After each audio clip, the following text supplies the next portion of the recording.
shit doesn't come across as platitudinous. I really do mean it. Take it easy, Bromide. Just about the only...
here?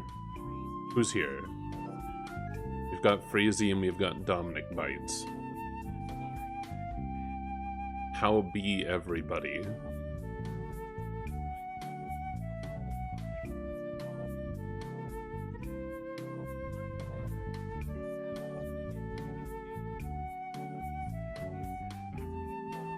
Alright, cool. Let me launch the unofficial Homestuck collection.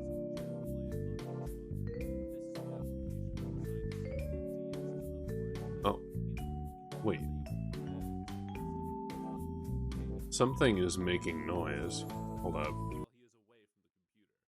Oh, it's the previous stream. Lamau. Which is premiering because... fuck. Alright, well... we're just gonna go ahead and unmute the call, and,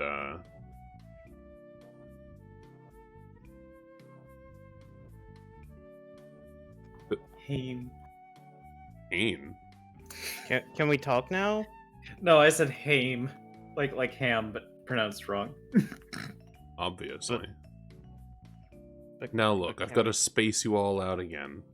Oh, that's fine. The whole two of us, oh boy, you're doing so much. Oh wait, there's three of us. Oh, the three of us, you're doing so much work. I know. Learn how to fucking count. Shut your mouth. Yeah, you got fucking demolished. I did. Stupid. Damn. How you Stupid. gonna live with- Stupid. Rude. Fucking How you gonna live with mean. yourself? God. Damn. Dumb. Dummy. I don't know. Maybe I'll light up a joint. We'll figure it out. Stupid dumb butt baby. Dumb. This coming from the baby man himself. Yeah. You know how they say it takes one to know one? Yeah, I'm a baby man, so I can call you a baby man, Damn. I ain't a man, first of all, so rude. Secondly, tiny little baby man, little baby man. Little baby. God. Oh, I'm sorry. I did not mean to misgender you. When did I don't You give were a shit. baby. when did we become Game Grumps and awful? Sorry. If you... Lamau. I kind of enjoy it. What are you talking about? So, As long as I'm not JonTron. It's So- okay. I can make the X. it's okay. I'll be JonTron. Anyway, moving on. So we just finished Act 6, Act 1. Give me it. Word. Ugh. Man. Jane exploded. Oh yeah, that happened. She died. Oh yeah, that did happen. Now I gotta actually pop this player out. I can't believe it. Jane is fucking dead for real. For real this time. For real? For real? This Can time. we hope? What do you mean Should I this time? dare? Can I For dare real, to dude. dream that Jane Homestuck is dead forever?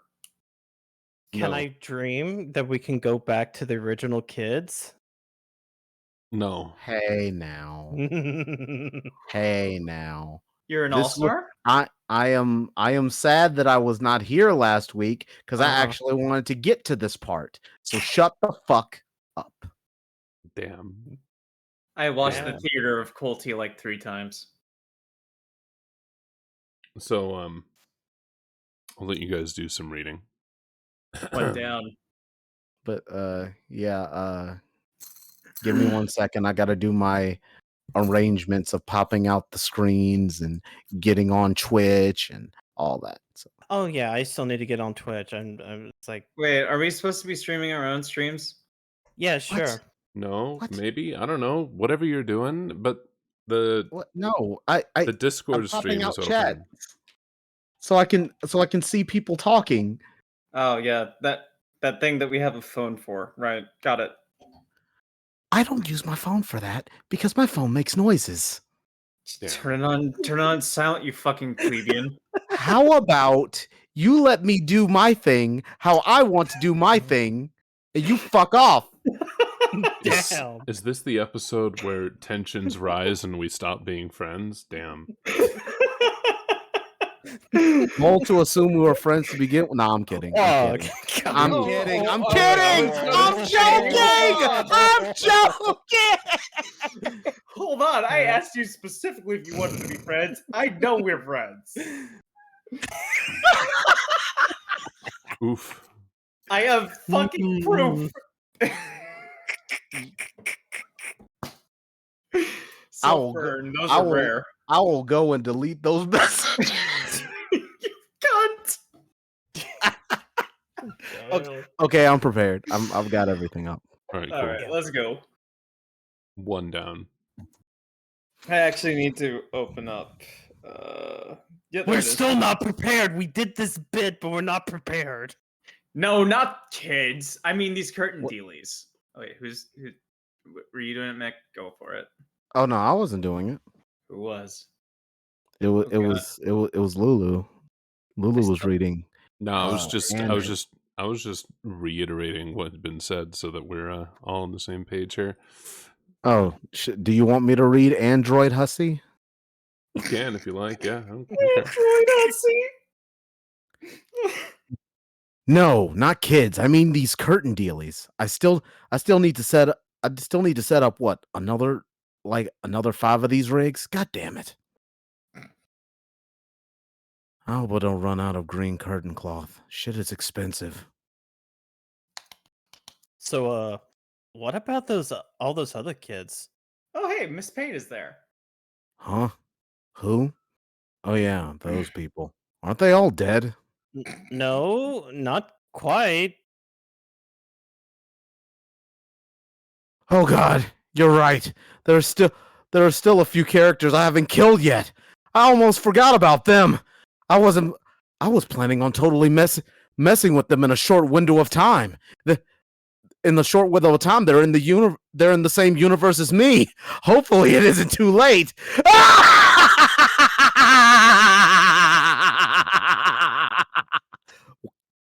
Wait, why am I even laughing? This is This is a completely inappropriate reaction. Besides, I'm a tin can. Robots don't have feelings. Hussybot, check time. Let's see. They should be traveling near the speed of light across the distance of 1 yard, giving them about 3 nanoseconds before they crash through the other wall, which means I have about.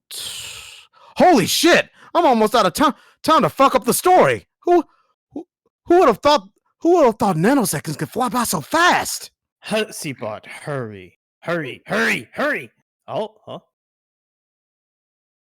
Who am I kidding? Even using my super fast robotic author avatar, I barely have time to do anything. Maybe I'll just level up these kids before they go, and that's it. They've earned it after all, don't you think?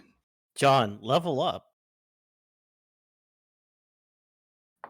Revenge of Dr. Ragnarok.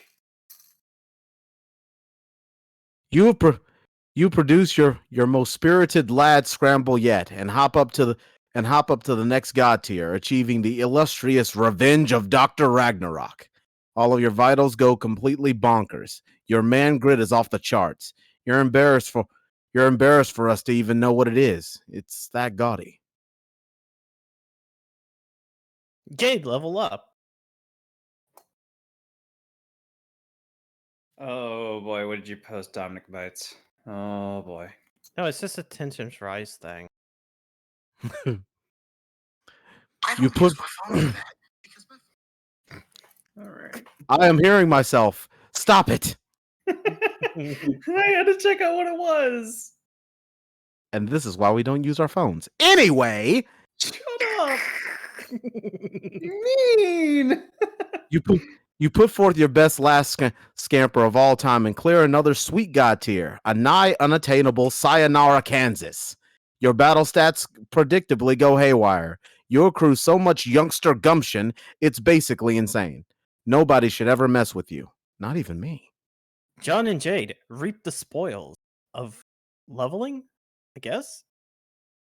Those aren't words that were said. I know. John and Jade reap spoils. You don't get boondollars anymore. That shit is for babies now. Instead, you Instead, you're finally ready to receive your first achievement badge sewn into your kitty camper handy sash. You you each receive a badge, Gift of Gab, enabling you to engage in simple, direct dialogue with others without requiring any gimmicks to facilitate communication. You don't need to type through you don't need to type through a chat client or talk to a sprite or traverse through a memory in a dream bubble or wander around in your interactive game environment or any of that stuff. You seriously never thought you would live to see this achievement unlocked. It almost feels like cheating, like conversing in God mode. Access into mission 1. Show dialogue log. Really, Lulu? Where are we? I'm just pointing out the difference. It's now a dialogue log and not a chat log. Dialogue? Oh, What the yeah. fuck? Oh wow. Because they're not using a chat log. I don't like that. Who's gonna be Jade? Oh, I'll do it. I'm not sure. Some sort of limbo dimension between two walls, I guess? Like a realm with unusual spatial properties we have to cross through. Oh, okay. Then we escaped the scratch? Like we still exist and everything? Yes, we still totally exist, John. Okay, just making sure. I still felt pretty existy, but you never know. I'm still kind of confused though. About what? I mean, we crashed through that giant window you magically made with witch powers to escape the scratch so we can keep existing, right? Yes, I didn't make it with witch powers though. I capture log it hours ago because Carcat told me to. Then at the last moment, I took it out and made it huge so we could escape through it. I see. Did you at least make it huge with powers? I did make it huge with witch powers. So I guess that's what witch powers do, is make things huge? They also make things small. Right, like you did with all those planets. Yep. Also, witch powers can teleport things and fling things around through space. I'm going to try that again.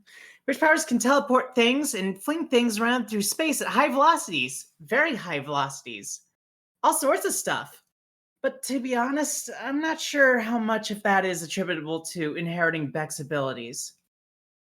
Man, spacey witch powers sound a lot more versatile than my powers, frankly. Not that I'm complaining, because wind powers are still awesome.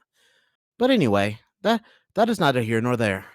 What I'm wondering is, once we crashed through that window, weren't we supposed to like enter a new game session, the reset one, and meet up with Carcat and Vriska and all the trolls, and I guess maybe also a bunch of dead trolls too, like troll ghosts or such?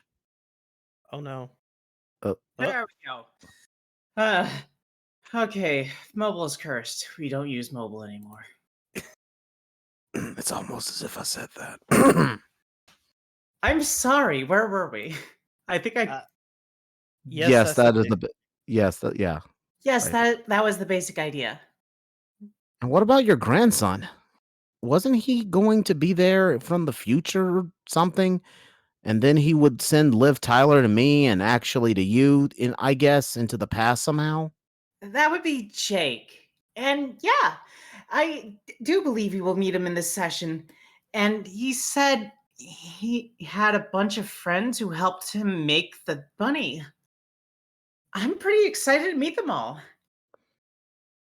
Wow. Hey, I wonder what the fuck ever happened to Liv anyway. Last I saw her, I sent her off to give the tumor to Rose and Dave. Oh God, Rose and Dave! Where are they now? Did one of them do the suicide mission thing? And what about the other? Did they get scratched? Actually, they both went, and in a matter of they both went, and in a matter of speaking, their mission was a success. So, they blew up the sun and now they're dead? Nope. They did not actually destroy the sun. Trust me, I would know if it was gone. Now that I know what I now know, it was kind of silly of us to think it would ever be destroyed. And as it happens, Rose and Dave are not dead either. I have received very reliable reports that they have survived. Oh man, that's great. I mean, I'm not sure how not blowing of the sun qualifies as a successful mission, since that was kind of the whole idea, but at this point, I don't really care. I'm just happy to hear they're okay. It will all be more clear soon. How do you know they're okay? Or any of this stuff, really? I've learned a lot in my dreams lately. Probably more than I ever learned looking at the clouds on Prospect. When I was dead there for a few minutes, I had one last very informative nap. The bottom line is, Rose and Dave will rendezvous with the trolls near the Green Sun, and then they will all meet us in the new session. Okay, that sounds awesome. And that was part of the plan, I guess. I understood, but where is this new session? All I see here is a bunch of giant windows and a lot of warp speed whooshy nonsense.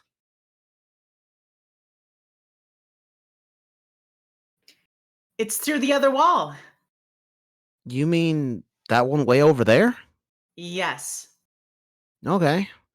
So is this place like that yellow lawn ring thing Carcat was talking about? No, not long ring. That's a silly troll word. It's the yellow yard. And we have to cross it to break through the next wall. How is this a yellow yard? That's a stupid name for this place. See the long yellow band down there stretching between the two walls?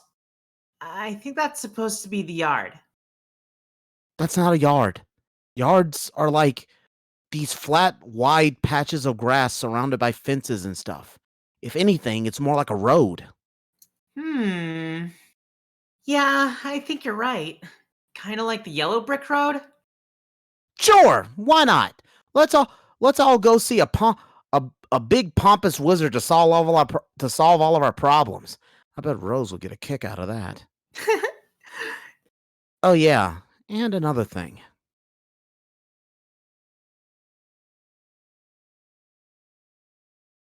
What the fuck is that? It's Aussie! It's fucking Aussie! Jesus Christ. I have no idea. Extra-dimensional shenanigan-based phenomena, perhaps? Big shrug. Pay no attention to the man behind the curtain cloth, or anything taking place out here in the Emerald shitty paint job, for that matter.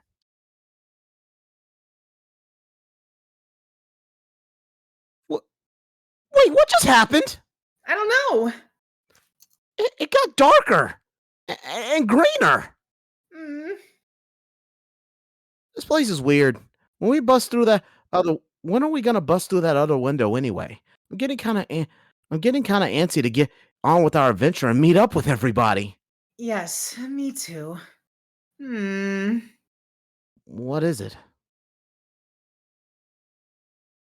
I'm just trying to estimate our arrival time based on our current velocity, which is about as close to light speed as I can make it go. I see. Since we're going so fast, it should be pretty soon, right? Like a few minutes? No, it'll take quite a bit longer than that. How long? I would say if we keep our speed constant, we should arrive in about 3 years. Go like that?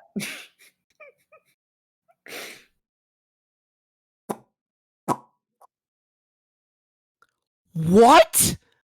That's an absolutely preposterous amount of time. I know! Are you sure you can't make it go any faster? I mean, not to sound too demanding, but didn't you say you could teleport stuff? Why can't you teleport us there? I mean, why not? can't! Oh, Sorry, let me retry that. Why Yeah, not go ahead. teleport us there? I can't! Not here, at least. Oh, well, that sucks. Why not?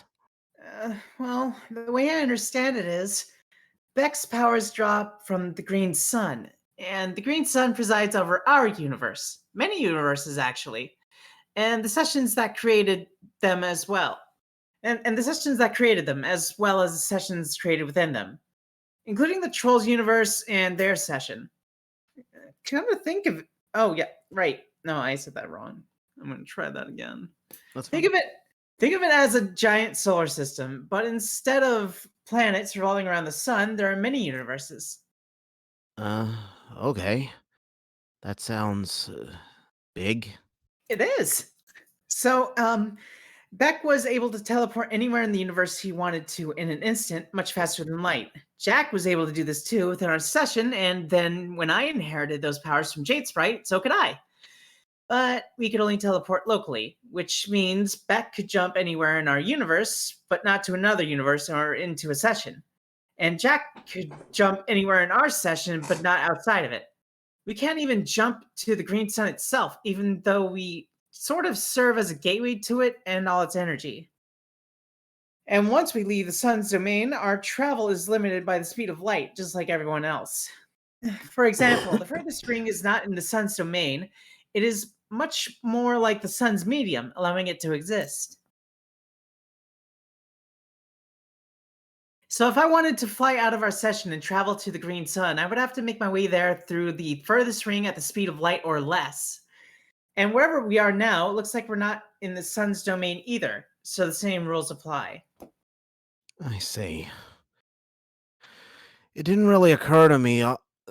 This was all so elaborate. Like, if the Green Sun is at the center of a bunch of universes like a huge solar system, doesn't that mean it was sort of important?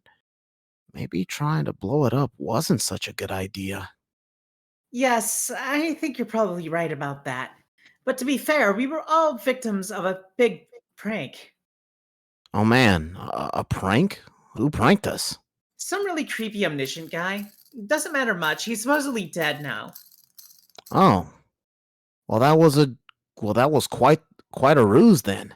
That son of a bitch! Yes, but it's not all as bad as it seems. There's a silver lining in all this. Like you said, a sun presiding over many universes has to be pretty cosmically significant. Who knows what terrible consequences there would be if it was destroyed, or maybe worse, if it never existed at all. Which is what made Rose and Dave's true mission an unintended success. Their true mission? What was that? To deliver the bomb to an empty location in the Green Sun. To deliver the bomb to the empty location the Green Sun was meant to exist for most of eternity, and then create the sun in the first place. That is what the tumor was there for all along. Like I said, we got played by like a bunch of suckers.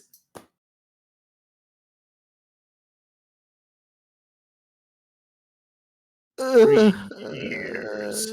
Mind fuck. The poor boy. Oh no, frog. Froggo. Rustaroni and pepperoni, Froggo.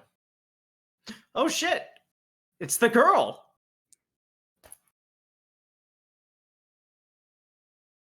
Cool thing happening? Get fucked. I'm not translating the Morse again. Yeah, I know. Get fucked. I'm not even gonna Is bother. that? That's a heart emoji. That's a heart Lamau. emoji, yep. Lamau.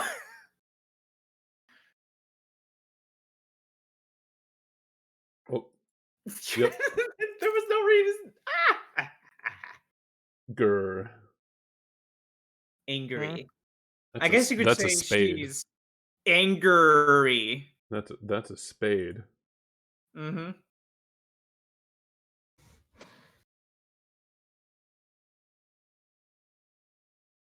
Oh no. Abscond. Yep. Damn. Why don't you give chase?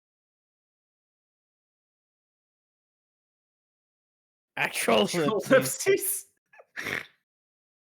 Bad. Upsities. Morse decoder. Telegraph blinker. Oh man. Oh god, you have to go But I still have to. full. Dot dot dot dot. 4 dots. 4 dots, space, 1 dot. Dot upper thingy. Dot, space, dot, help. Help me? Okay, cool. Space. Yeah. Help him?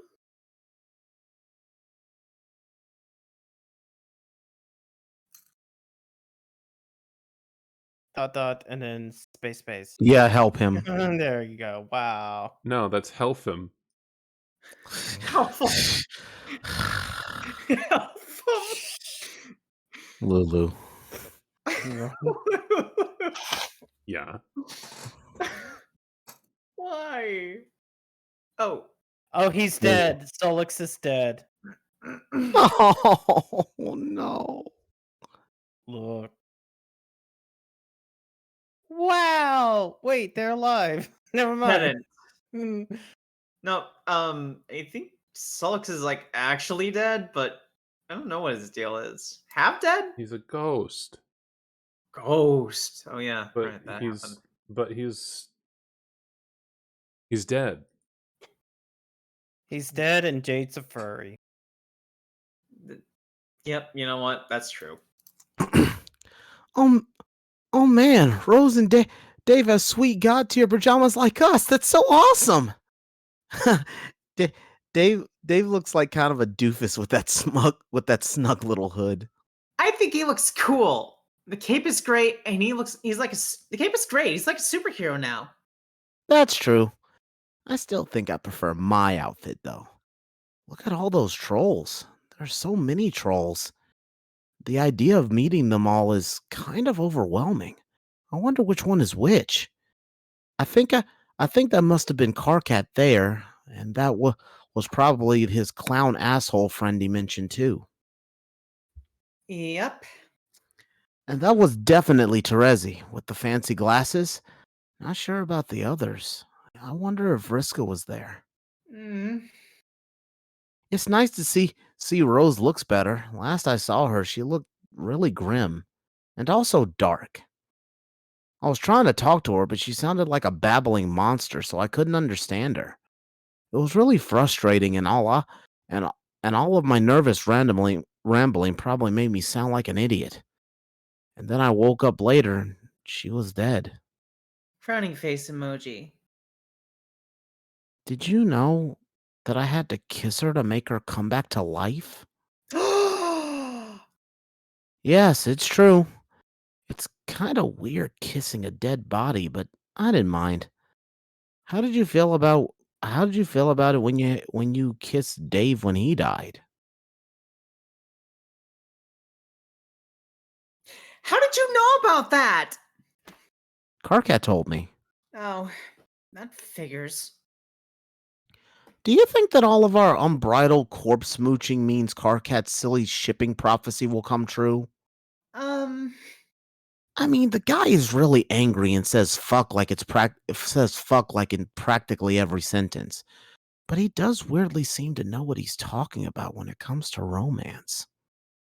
Yeah, I don't know. Do you want it to come true? Man, I don't know. Do you? Indeed. I think I missed them already, and we've only been here for a few minutes. Yeah, there's a lot I want to tell them about, and a lot I want to ask them. Well, you could ask them now if you want. Really? Next. Yes, in fact, you can hop right through me and join them. And then you can travel with them to the new session if you like. Whoa! Well, heck, why don't we do that then? It would probably be more fun than being on this golden battleship by ourselves. It probably would. But I can't go with you. I can serve as a gateway, but I can't travel to the sun myself, remember? Oh, yeah. Damn it. But it's okay, really. If that's what you wanted to do, I wouldn't mind. But whatever you do, you have to decide quickly. They will be departing for the sun very soon. But I wouldn't want to leave you here alone for 3 years. That would suck. I wouldn't really be alone, though. Next. Yep, I was on it.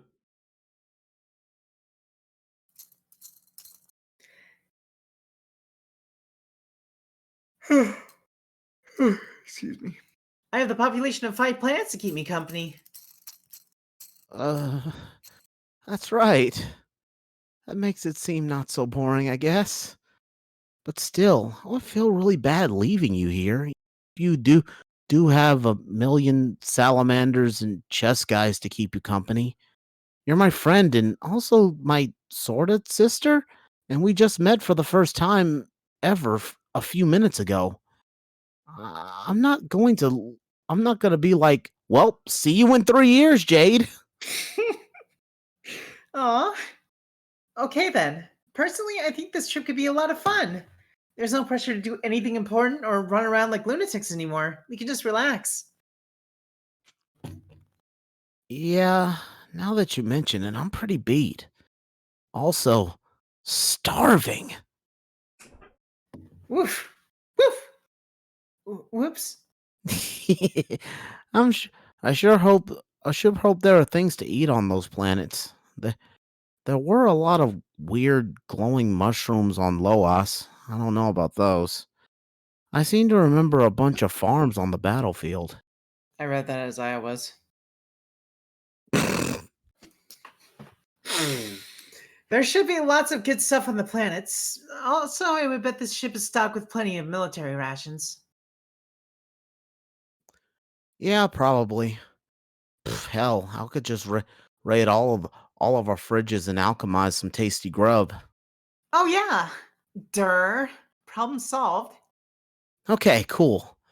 But it would be really nice to say hi to everybody before they leave, just to let them know how we're doing. Yes. Like one of those last things Rose saw before she died was me dying. I I'm wonder if pretty she, sure. I wonder if she knows I'm okay. I'm sorry. I'm pretty sure she knows a ton of things now, considering she is a fully realized seer of light. Yeah, probably. Then maybe I'll just hop over real fast, give Carcat a fist bump, and give Dave a hard time about his hella tight little hood and come back. I'm sure that would be hilarious, but if you go, I don't think I can bring you back. I can't bring anyone or anything to here from there. Oh man, really? As far as I know, if there is a way, I haven't figured it out yet. I am still kind of new to this omnipotence thing, after all.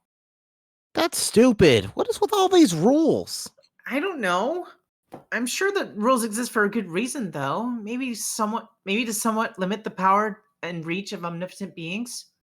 If there are no limits at all, it could be especially dangerous in the wrong hands. Like with what happened to Jack. With Jack, not to Jack. Isn't that a contradiction though? If it could you scroll down? Scroll. Isn't that a contradiction though? If there are limits to your powers, you can't exactly be omnipotent, can you? Like more like semi-potent. Then I guess that's what we are, semi-potent demigods. Demidogs. Woof, woof, woof. Damn it! Can you not control the woofs? I have not gotten the hang of the woofs yet. So, the dog ears, is that a permanent thing now or what? I think so. I like them. I do too. Oh god, this next statement. Go on. You're like a furry now, but not really the weird kind that people on the internet like to have sex with in their imagination. I Kimono Mimi. Oh my Ooh. god, John. Hello? You're in the semi-furry range. Also, please Lamau. continue. Sorry, I was letting you guys have your moment. It was great. Hey, can I at least send a message through? Like a note or something? Sure, better hurry up and write it write it though. Oh, snap. Okay. Gotta think quick. What do I write on? Maybe the back of a movie poster or something? I don't think I have one catalog, though. And now I think about it, most of them were ruined by imps. Freaking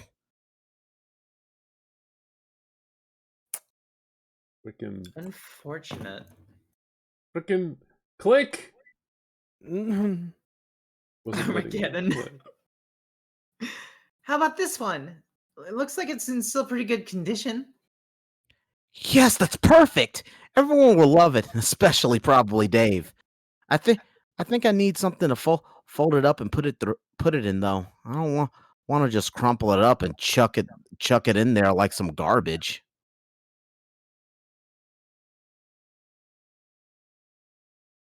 I could stick it in a book, I guess, but I kind of don't want to part with any of the great reading material, especially since we're going on a long trip. John, you have to hurry. Okay. Oh no!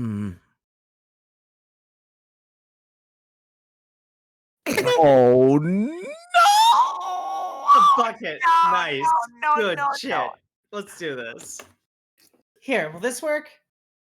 Oh yeah, I guess that'll be fine. Now, what to write? Whatever you write, make it quick. And tell everyone I said hi. Okay, will do. Okay, while you work on that, I think I'll have to bring up some friends. Huh? You know, let's have our let's have some of our travel. You know, let's let some of our travel companions get acquainted with the ship. That was just horrible. That was awful. 0 out of 10. Oh fuck! It's Dave Sprite. I forgot about him. No wait, the way he put a space there. It's Dave Sprite. Like Stop he it. excited. He's like excited. Sprite is the last name. It's Dave Sprite. It's Dave Spriter. Yeah, Lulu, no shit. I'm Dave going to punch you, Lulu. Dave Can I- Spriter. Can I get a second take on that Dave Sprite? Oh fuck! It's Dave Sprite. I forgot about him. Yeah, no shit. Yeah. How you been, buddy? Shoosh! Right now, catch up later.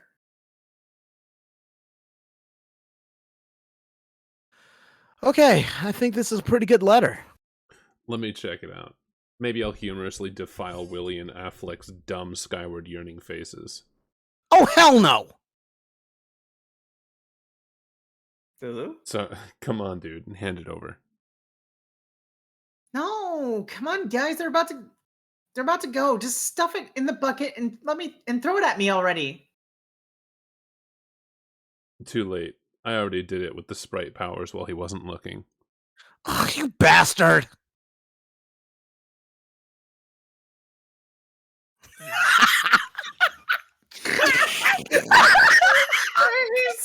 Cricket's face!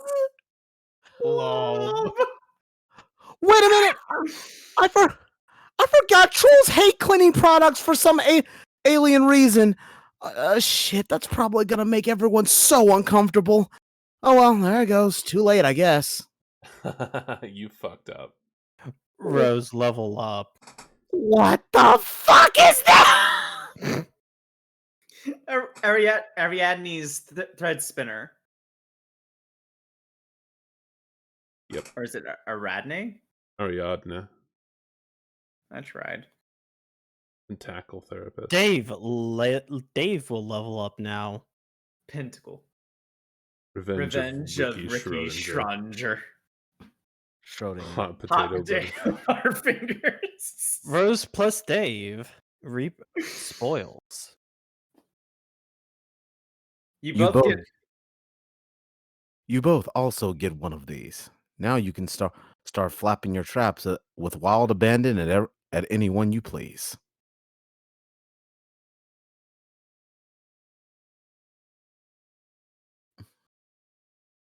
You see, I told you they would bring your body.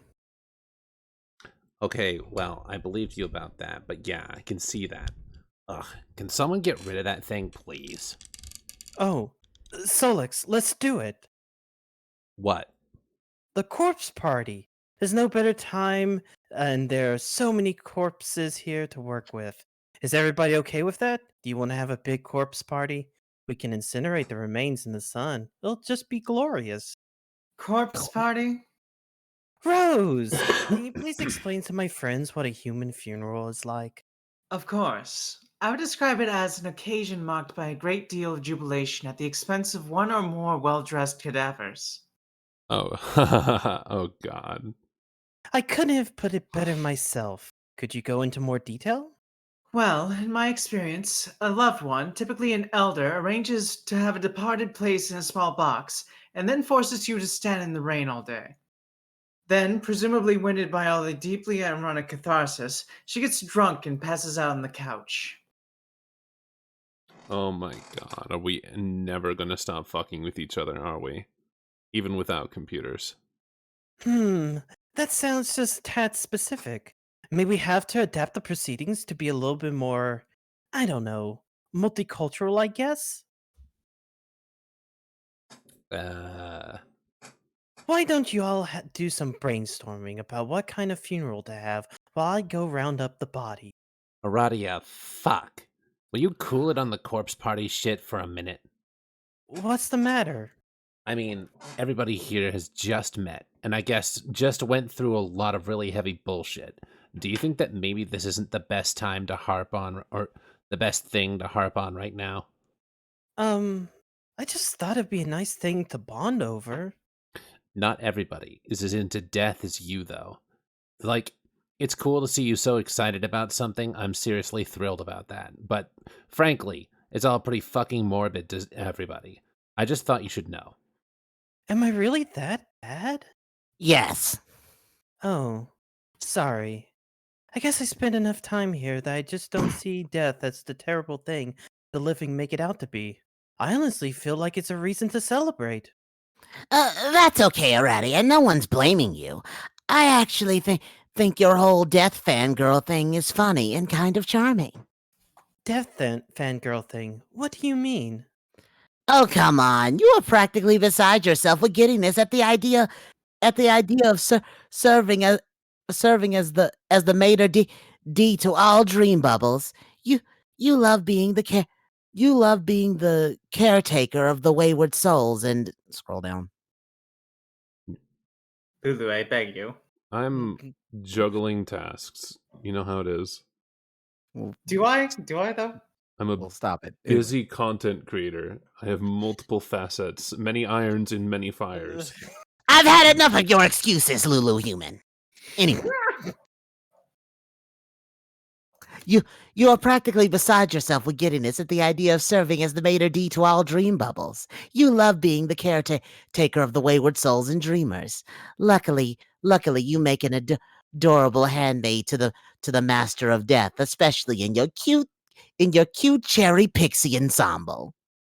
You think so? I'm going to agree with my fellow seer on this. See, even snooty Miss Cantaloupe Robe agrees. Oh, and guys, just for the sake of multicultural clarity, we trolls treat death itself as a mythological figure. He is a man with four frightening with a frightening skull for a head and a terrible hypnotic glare. All the legend says he's got this super foxy handmaid to do his dirty work. I mean, this is all fantasy, of course, but we can't really understand each other's cultures unless we understand the myths behind them.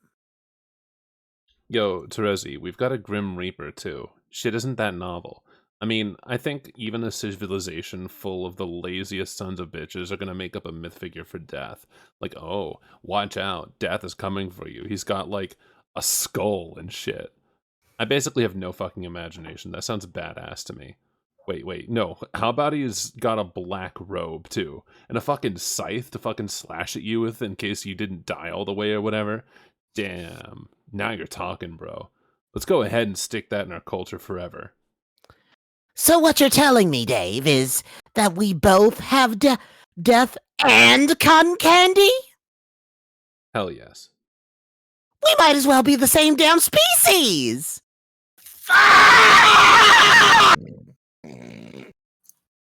Wow. That works. Wow, that was very 90s cartoon ass. Freezy says, ow. Courage the Cowardly Dog, is that you? Is it going to shit on everybody's great time if I dare to bring up important things now? Is it safe to poke our heads up from this gulch of idiotic banter and see if the coast is clear for adult business-like conversation? Yes, humans. It's so nice to meet you. It seems you're god tier now. Neat. Yada yada. What the fuck ever. Just one question.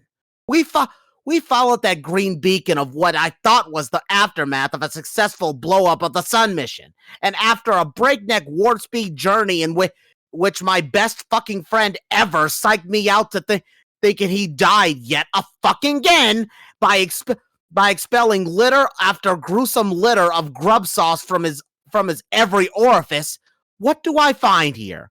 Why, in addition to a pair of humans draped in circus wear and all their flipping gibs locked and goddamn loaded, it seems we also chanced upon none other than the fucking green sun itself, which, unless my raw, ruddy gander bulbs are still in their little grief bleary, strikes me as still being somewhat rather fucking unblown up. So what am I missing here? Dude, chill out. We just got hornswoggled is all. Oh!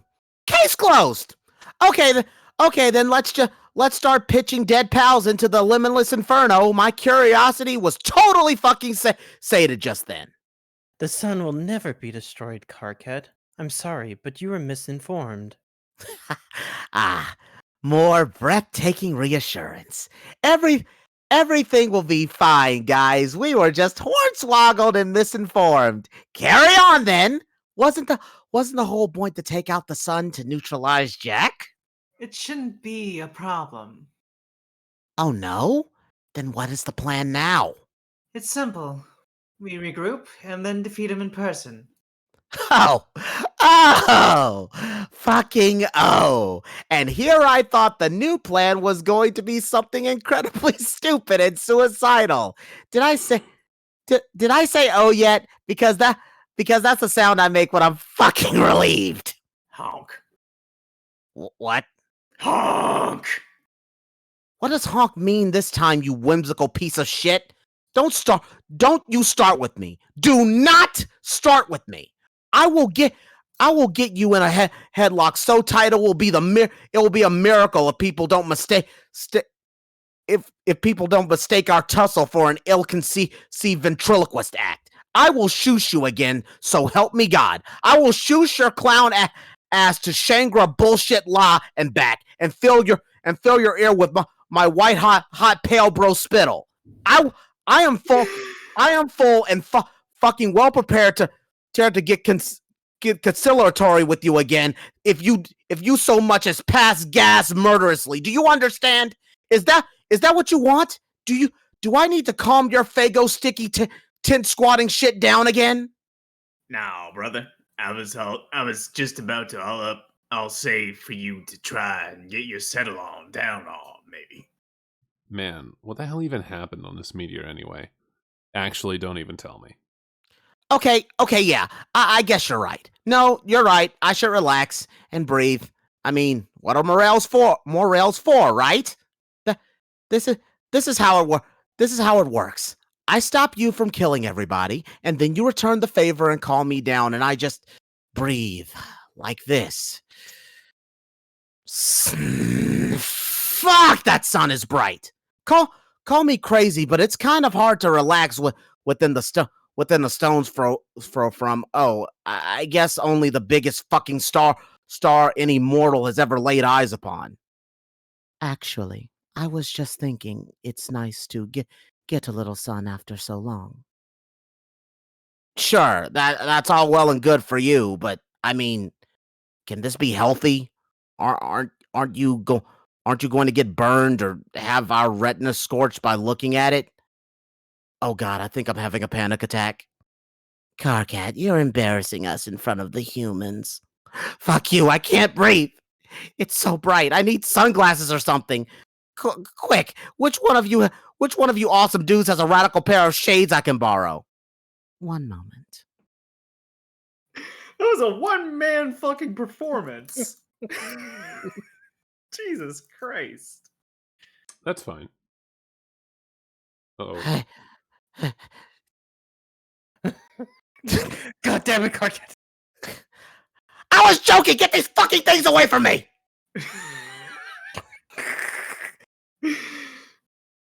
I am so sorry for you guys. We're actually a lot cooler than this.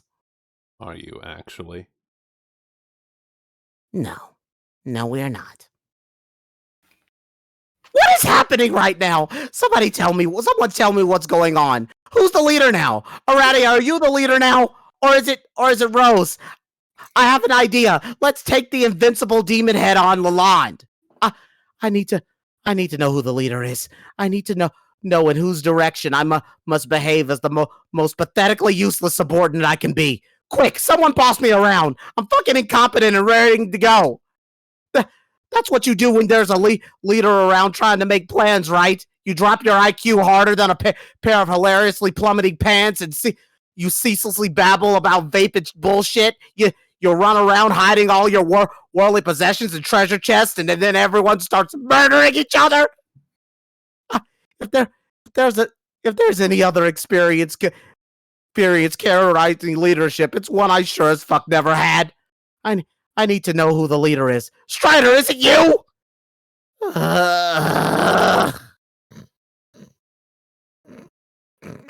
That was great. Carcat, I don't know if anyone cares about formal ranks like that anymore, or if anyone ever did.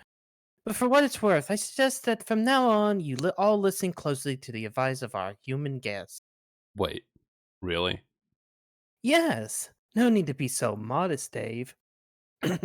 Technically speaking, a Knight of Time and a Seer of Light is a nearly unbeatable combination.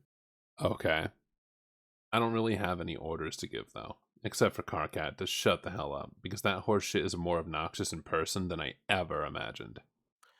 Oh wow! I would offer a retort for your vicious barb, except for the fact that unlike every asshole ever, I can actually follow orders and shut my mouth. Check it, dog. Yes, you are off to an excellent start as a subordinate. Keep doing that. But Dave, don't worry if you do not have instructions for us. The Knight of Time is not necessarily the tactician. He is a powerful warrior class which exploits the flow of time as a weapon. Rose is the one who must play the role of the strategist. Yeah. The Seer class knows her aspect comprehensively, and as a knower of all fortunes, you can see the circuitous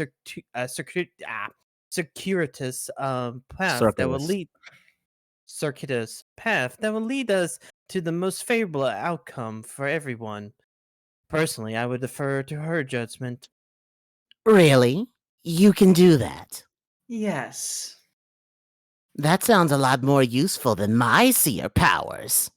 Illumination of the road to victory for all is an asset considerably different from command over the outcomes of decisions made by individuals. How do you know your talents will be critical in blazing in this auspicious trail? I guess I don't. That's because you're not me. Okay, then what do we do? Nothing yet. But reasonably soon, within a certain window, it will be time to leave. We will then pilot this meteor as fast as we can make it go in that exact direction. What's that way? Nothing whatsoever. As of now, that way lies darkness and uncertainty beyond description. I see. Then perhaps we should reserve the infinite darkness plan for the maybe column for now. I think I'm even willing to let Dave take a crack at the logistics before we commit to that particular maneuver, daring though it sounds. Yeah. I got sick nasty logistics up my sleeve. I just call them sticks, for your information, which is how you know I'm way savvy about them. Most of the sticks I'm fine-tuning ATM involve rap, though I should warn you. Or rap, though, I should warn you. But, Dave, what if that dope as hell plan falls through, I can hear you ask. Plan B. Involves drawing some shitty cartoons, and not giving a fuck about stuff. I hereby second this cool dude's radical motion on grounds of ridiculously decadent attire. Yes, I'm willing to humor elaboration on this rap-centric plan and its apathy-based contingencies, even if it's incessantly stupid. Trust me, it is. Just as you should trust me that by the time we leave, if we leave exactly within the designated window, and are able to travel at nearly the speed of light, the meteor will trace a route through the furthest ring, which will topologically resolve as a straight line. It will lead us directly to the new session. For a brief moment, the sun will be visible from that session, and we'll be riding the chartreuse coattails of its photons. This is why y'all needed an advanced seer. I have become familiar with the ways of the fabric out of here, but even I couldn't chart a journey that long or complex. That's because it's almost impossible to do so voluntarily. If we were to head right now in that session's true physical direction, it wouldn't be long before we found ourselves traveling in just the opposite direction. This is not even to speak of the chronological peculiarities. After traveling some distance, we could discover we were suddenly tailgating our own meteor from several days ago. If we are particularly unfortunate, we might even collide into an intersection of space-time with a meteor piloted by our future selves. Wow, words. And if we look closely at that meteor before impact, we might notice a very large dent in it, which it originally suffered during the very collision we were about to experience. It takes precision and timing to reach your destination out here, and most importantly, the grace of the gods themselves.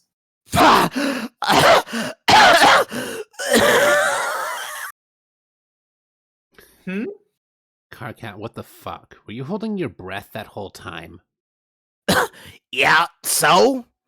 Oh god, you dummy. You didn't actually have to hold your breath when you're being quiet.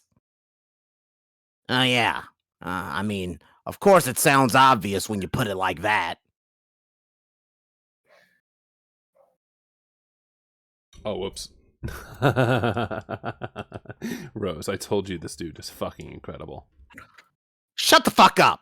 Look, I'm just a little out of practice at staying quiet for extended periods of time, okay? He really is. Anyway, whatever. So what you're saying, Lalonde, is we're going to be on this horrible rock a little while longer to get to this paradise. What? A good while longer. Oh, what you're saying? We're going to be on this horrible rock a good while longer to get to this paradise session or whatever it is. Sorry, I said damn it because I couldn't highlight it. And since we probably aren't going to force Solix's bullshit half ghost or whatever to pop himself again like a packet of nasty fetid mustard, so he can shoot this thing into hyperspace. Hey man, come on, not cool. I'm guessing that means it'll take considerably longer to get there than it did to get here. Yes. I just knew it. This is my worst nightmare realized. When we first fled to this meteor, I had this weird feeling we'd wind up spending forever at this miserable place, assuming we actually survived. And I'm almost afraid to ask. How long is this trip going to take?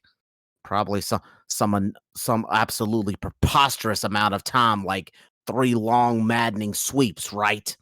Wouldn't that just be so cosmically convenient and perfect for everybody? Especially for the most important purpose of all, my uninterrupted continuum of personal agony. Thank you, Dark Gods. Thank you so fucking much. You win this round. You win all the rounds, apparently. There are no rounds even. They're just slimy tendrils, our naked bodies, and epochs of molestation. Don't be ridiculous. It won't take nearly that long. Oh? It'll only take about 3 years. Oh. That's not so bad, I guess. Wait, how long are years supposed to be again? Wasn't it like 2 weeks or something? Yes, 2. And then 50 more. Fuck! Carcat, go back to holding your breath. This is going to be a wonderful adventure for everyone. I'm a bit jealous, honestly. Or I would be if I wasn't having such a good time with my deaf fangirl thing. So, you aren't coming then? No, I still have important work to do here. Oh. But that doesn't rule out the possibility we could meet again in bubbles along your journey. I hope so. Yeah, I think I'll hang behind here too, if that's okay with you guys. Wait, what? Oh, come on, don't be like that! Be like what? A ghost? I don't think I belong with the living anymore. You're a half ghost, asshole. What does that even mean? How are you even taking this idiotic half death seriously if you just go hog wild as a fucking whole ghost and say stupid shit like blah blah, I belong in the afterlife now, like a dumbass? Carcat, sorry. I'm just done with this crap. This insane adventure bullshit, it's nothing personal. I just want to spend time with Aradia and chill out and catch up with some of our dead buddies. Is that okay? Whatever, fine. I'm going back to not breathing again. Sorry. Dork? Maybe I will stay here too. Why? As nice as it sounds to move on, I don't know if I can stand 3 of your human years of more darkness. I like the sun. It's comforting in a strange way, like home. But what if we need your help? What could I possibly do, aside from providing a light source as you navigate the dim corridors? I would function as a premium escort to a load gaper, and that's about it. But Kanaya, you still have important work to finish too. We can't ignore our duties. What are you talking about? Our race is extinct, remember? And after a few more casualties of it is now hanging by a thread. Your job was to see the resurrection of our people. What real hope is there for that? The orb was destroyed. I was never able to duplicate it. The grist cost was astronomical. There's always hope, though. You'll never know, and I don't think you should give up. Doesn't Rose know? Can't you see the path to victory on this matter? It's hard to say. Does the repopulation of your species qualify as victory? These things aren't always clear-cut. Some outcomes are for your own judgment. What outcome would you like the most?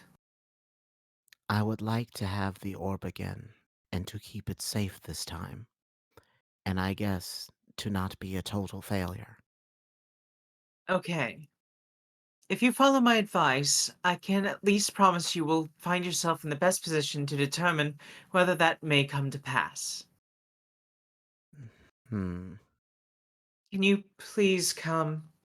Between the two of us, you with your inexplicably heretofore unmentioned phosphorescence, and my 9 reflective traffic cone orange sun sorry, the meteor should never be too dark. Solix, oh my god, is it just me or is Everybody already just fucking hitting on each other left and right. Oh God, I can't take sweeps of this shit. Don't leave me here. Don't leave me alone here. Please don't.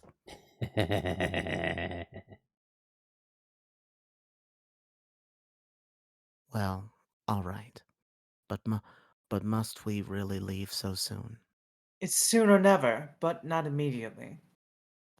Even if the route was accessible right now, it would still behoove us to wait. There's correspondence from John yet to arrive. Whoa, really? And after that, we have to wait for one final guest to appear. Then we ride like the solar wind. The race will be afoot. Wait, another visitor? Who? Oh. Fuck! Oh, Lord. Now what? Bro, where the fuck is your body? Solix, where did your body go? Hell if I know. Oh no. Wait a minute. Wait just a minute. Where's... Shit! Friska's body's gone too! Wait, she's dead too? You guys are so messed up. Where are they? Did anyone see what happened? Damn it, when the fuck will I learn not to turn my back on the bodies? Hold on. Oh no, where's Gamzee? He took them. Look at the trails. Oh, fuck. No, fuck no. Fuck that corpse-holding sack of horrible garbage. Oh, shit. Wait, has the Juggalo troll been giving you guys fits like this or something? Like, is this a thing? Like, a pattern? Nice guess, shithead. Oh man, one of you has got to sit me down and tell me what actually happened here. It all just sounds fucking amazing in some sort of, or in sort of the stupidest way possible. I mean, like, personal tragedies notwithstanding. Yeah, he does this. He sort of collects bodies and decapitates them and stuff. Sticks them in big science jars for some reason. I'm pretty sure he kisses them too sometimes. No. I'm not listening to shit like that. I didn't even hear that. It's like, you know how every now and then your lusses will bring some random ass dead animal back to your hive for no fucking reason, and they don't even stop, and they don't ever stop doing that no matter how much you yell. It's like that. You know what I mean? Not really. Oh wait, against all odds, I sorta do. Mine actually did do that once. Yeah, there you go. When I was really young, he made this stupid leather bib for me out of a goddamn horse. For the ironies, obviously. Rose? Yeah. Was that the one you mentioned that had a pink heart on it? Yeah. What? It's just that with the clarity afforded by my new abilities, it occurred to me that it's just that with the clarity afforded by my new abilities, it has occurred to me just now that the dead horse was likely the beautiful pet pony my mother gave to me recently. It was crushed to death. Continue. Continue. Sick. Okay. It was crushed to death by your newborn ass. You bastard. Well, shit. That's a hell of a mystery no one thought was a mystery and didn't even really need solving. But damn, if it didn't just get solved. So nice work. Thanks. Kanaya, where are you going? By the way, Lulu, do you want to pick up Kanaya? Clown hunting. Oh no. Are you sure you want to do that? I mean, who even really cares if he stole more bodies? He can have them, frankly, as long as he keeps them out of trouble. We don't need to have a fucking corpse party. Seriously, fuck that dumb idea. All right, if you're really going to go, just be careful. No pointless bloodshed, okay? That's an order. Wait, fuck, I'm not the leader anymore. Rose, can you order her not to do that? Can you order her to do that?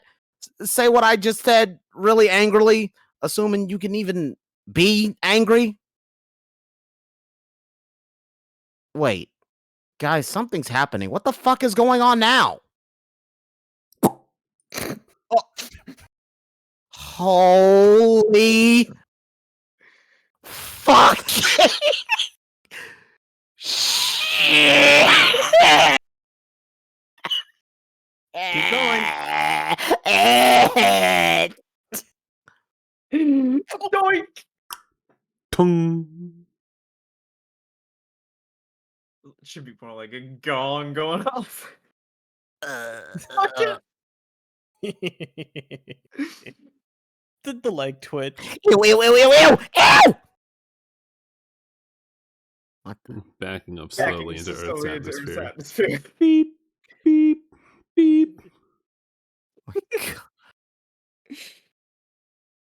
Hey everybody, this is John. Actually, it's John, Jade, and Dave Sprite. John, Jade, and Dave Sprite. There, Lulu. There. That's how John says it. Oh my God. We all contributed to the contents of this bucket. Contributed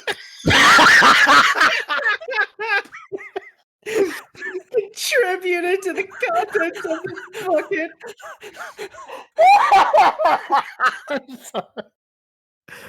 Can I just okay, so just a quick pause. Can we all take a moment to enjoy the fact that out of context it's not even that statement isn't even that funny, but only in Homestuck is that fucking hilarious. We had to make it quick. Yeah, we didn't have much time. Oh We god. all just sat in a circle and we contributed to the contents of this bucket. we have to make it quick because apparently you're about to go on a long journey just like us. I'm sorry we can't be there for the big meetup, Carcat. I mean for the big meetup. Carcat, I deeply regret that I will not be present for these highly touted troll/human sloppy makeouts.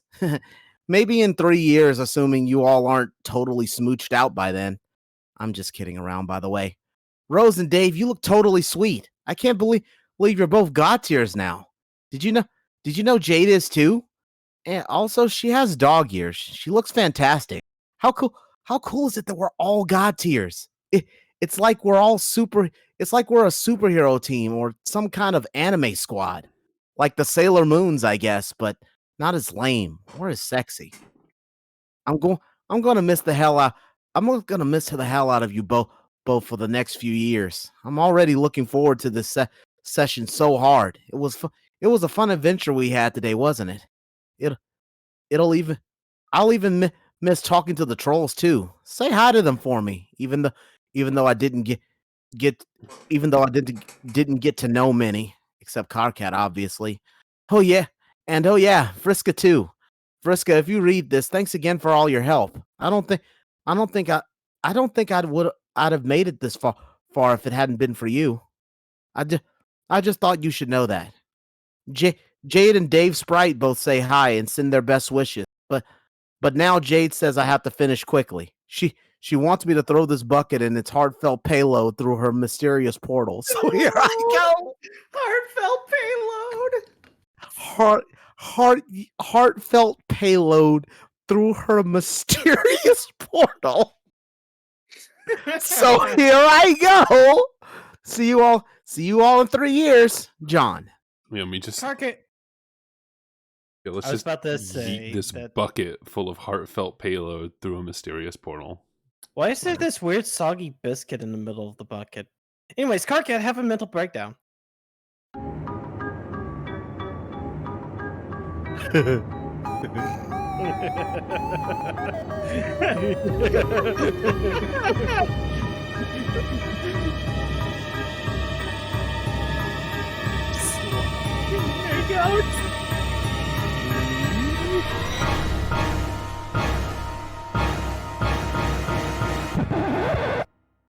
The one virile bucket.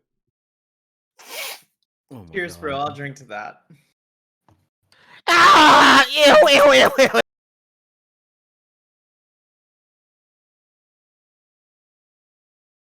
Carcat being a huge baby, as usual.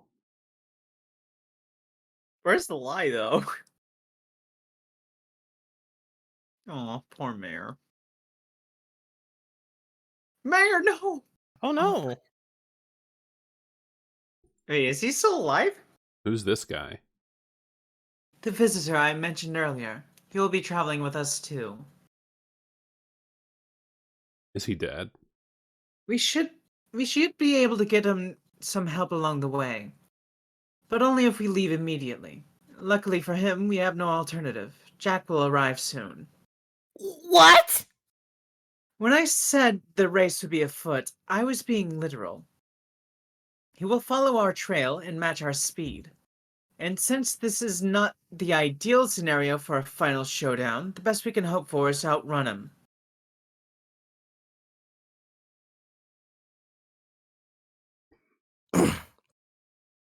Sounds like it's time we hit the fucking road then.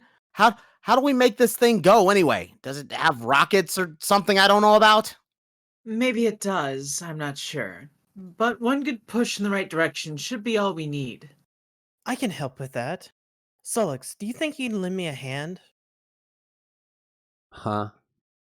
They'll need the biggest push we can give them. Oh. Yeah, sure. What? So just one push is going to last 3 years, let alone outrun Jack? Bullshit. Calm down, Carcat. It should be fine. You won't slow down. How the fuck do you know that? Troll Isaac Newton told him.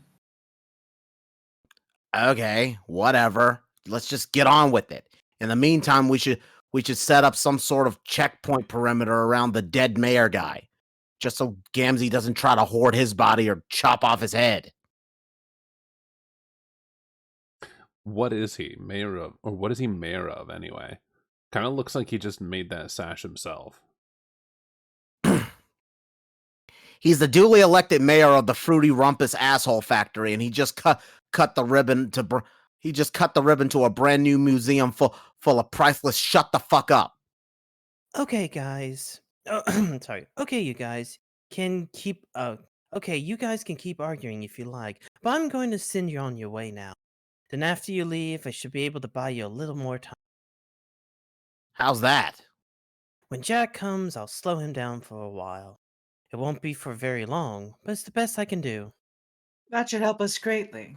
Thank you, Aradia. You're welcome. Are you ready, Solix? What the Okay, whatever that sound effect was. Sure. That was, I don't know, Solix sucking in all that blood from where his teeth used to be for a sec. You know, like when you just get too much saliva in your mouth, but this time it was blood.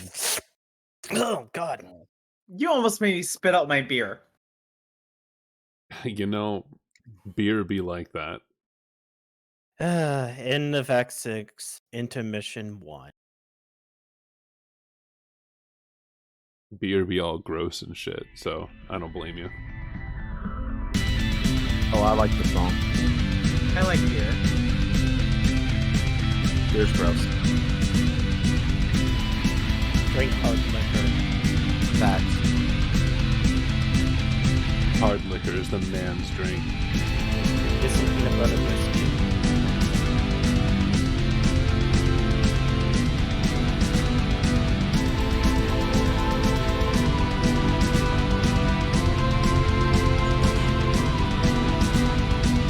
Newtonian physics. Yo, let me at some of that new tussie. Hey, yo? New Tussie just dropped? Yeah, it dropped out of this tree. New tussie got momentum. Damn, Tussie look at got the some- physics. My boy, that's my boy, my son. New tussie got physics for days. My son, there he is. The worst. I loved her. It's To great. some extension, I have been Dirk Strider on several occasions.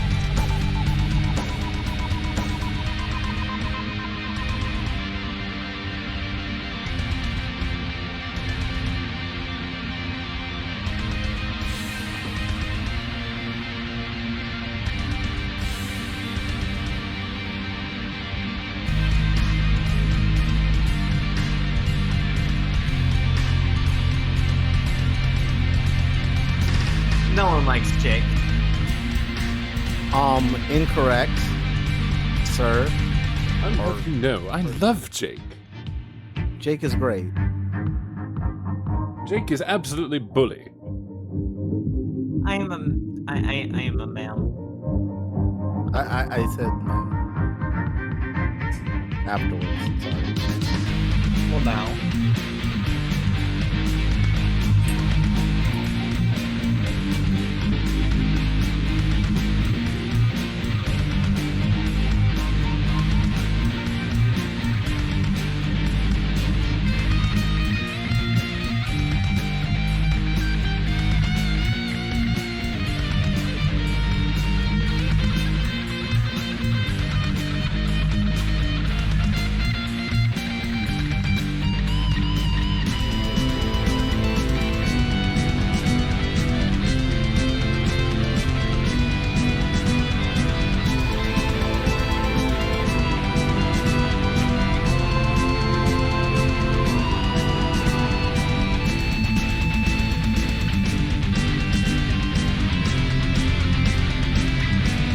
Good song. Very good song.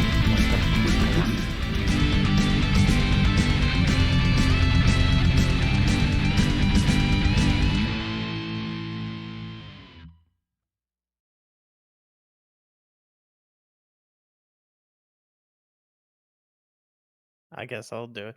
You are Jane Crocker again, and once again you have woken up on the moon of Prospect without any recollection of how you fell asleep. I was silenced. You were muted. How you fell asleep. You think you were going outside to get the mail? You can't remember. The moon is presently eclipsing Skya from your fanciful dream room atop your golden tower. You have seen many remarkable things in the clouds. Things you cannot. You've seen many remarkable things in the Oh clouds. God! Please don't. Things which you cannot explain. But against all better judgment, you have a feeling that what you are fondly regarding could very well be some sort of miracle. That was why we don't use our phones. Exactly. It's almost as if I said The miracle of a new beginning. Won't happen again, I promise. Oh! Greed. Oh. Dead. Dead. Another coffin clogger bites the dust. Pestaroni and pepperoni, I guess. 2 down, 2 to go. Jane Jane. beat Jack. Oh yeah. Jane, be Jack Noir. Jane is too dead at the moment to be Jack Noir. Jack Noir just bees himself anyway. Instead, bees. Bees. Bees! I can't believe it. Jack Noir is just a bunch of bees in a trench coat. He's bees, man. I guess it's the son of his beesness.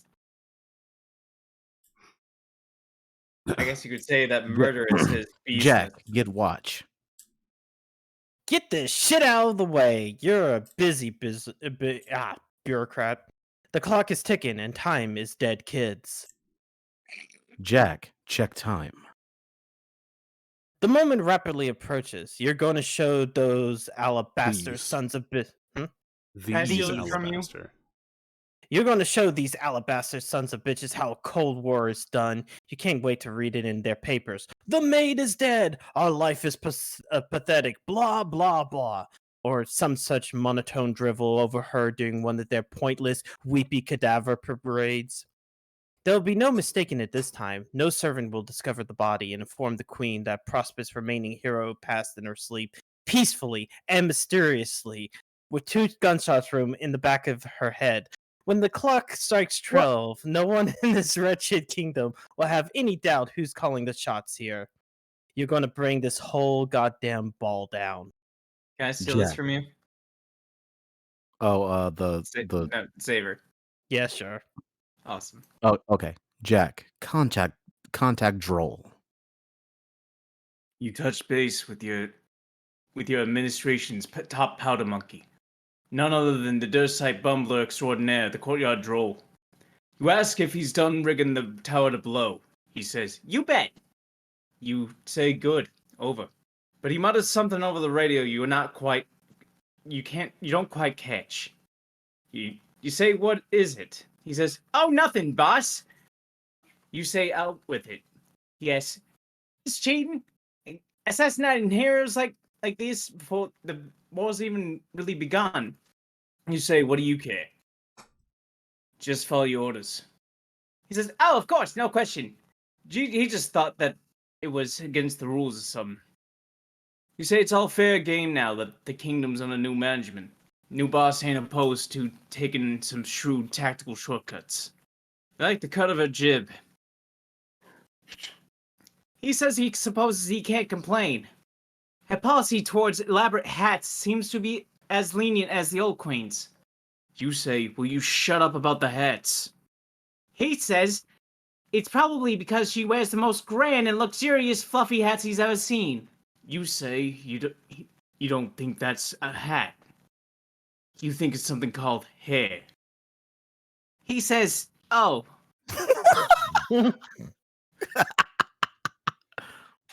You say now quit all the yapping and follow your damn orders. He says okay, but it just still kind of feels wrong. You say what does?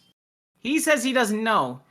He just something about feeding the poor sleeping boy all those deadly peanuts felt wrong. You say you don't care if it felt like a fucking full body massage. Just get those bombs ready to blow over and out. Wait, fed him what?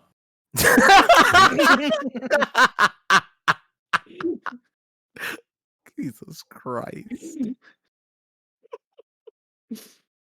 He says the intelligence report he said the intelligence report he had said the kid wouldn't take well to peanuts. So he stuck in there with the whole bag of them. You know, like the kind from the circuses. Ooh, Mo.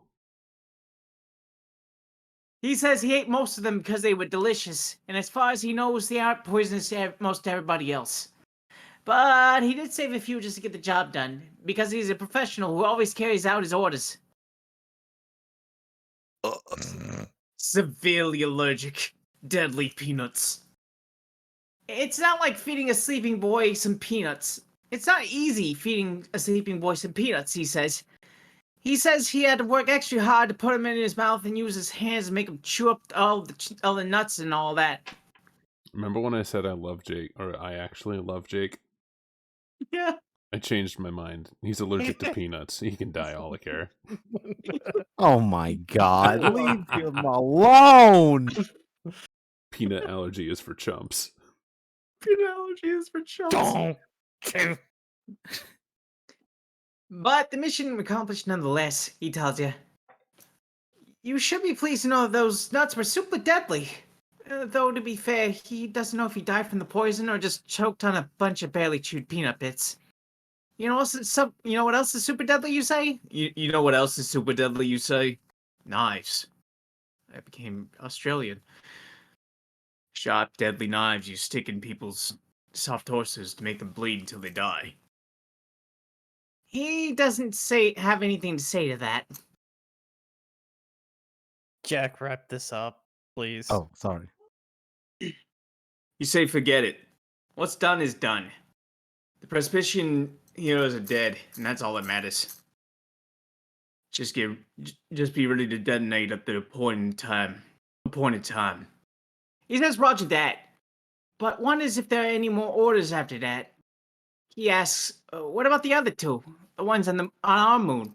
And most importantly, is there any particular snack that is poisonous to them? You say forget about those two. They're much trickier to deal with. You've got the dignitary working on them now.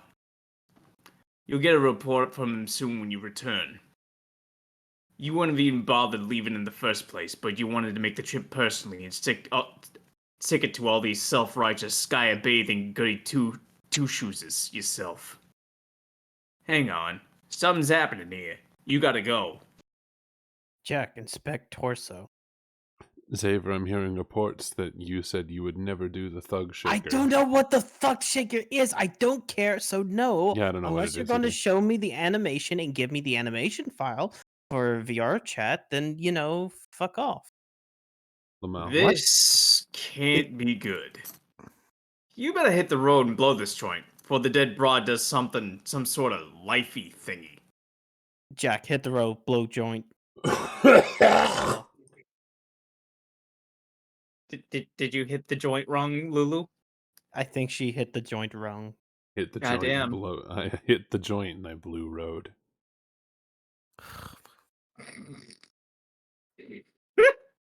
Dork. I haven't smoked, so no, I didn't hit anything. I'm high as we speak. Ball drop. Get deeper. Kaboom. Hit the puberty. Kaboom.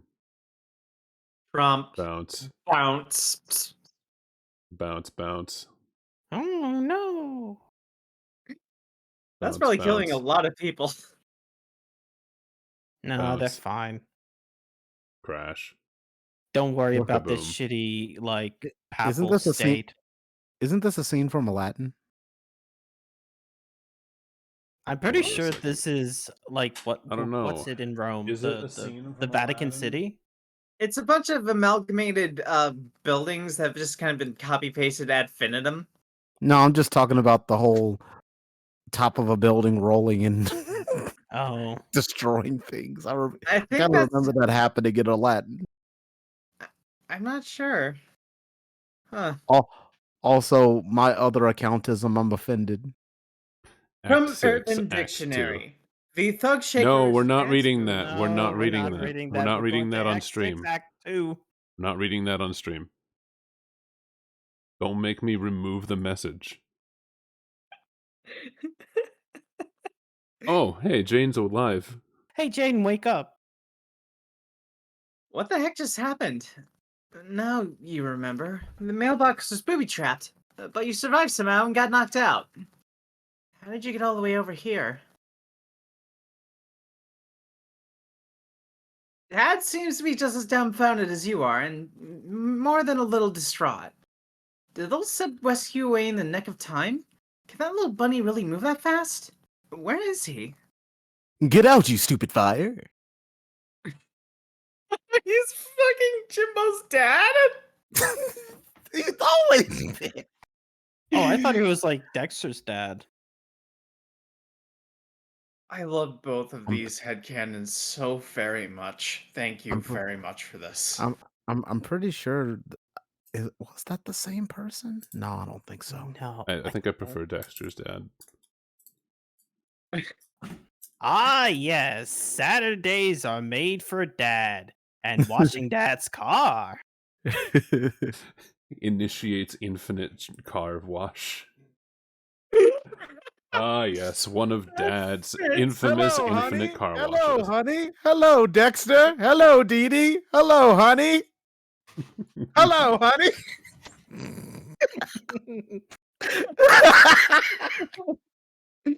You suppose you should let your dad know you're okay.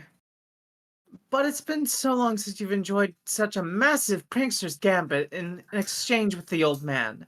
It's hard not to bask in it, if only for a few seconds. Godcat! Jane, turn around. It's Beck, but cat. Cat, cat, cat! Oh, it's the Godcat again. You suppose that explains it. Meow, meow, meow, meow, meow, meow, meow, meow, meow, meow, meow. Just look at that aloof little bastard. He doesn't give a shit about anything, does he? You guess you should feel grateful toward him for saving your life. But you know he's just as likely to rescue you from an explosion as he is to randomly teleport you across town, forcing you to call your dad and ask for a ride home, while you spend all day standing in some random field in the pouring rain while you wait for hours for your dad to come and pick you up after he gets lost because he plugged in the wrong place into the Google Maps. Jane, call G-Cat down from the tree. Pet that cat. Cat. Cat. GC stands for good cat. Even if you were inclined to do that, he wouldn't respond to that name. You're pretty sure he doesn't even have a name. Even your friends just call him G-Cat for the lack of anything else to call him. Everybody has opinions, but nobody can agree on a good name.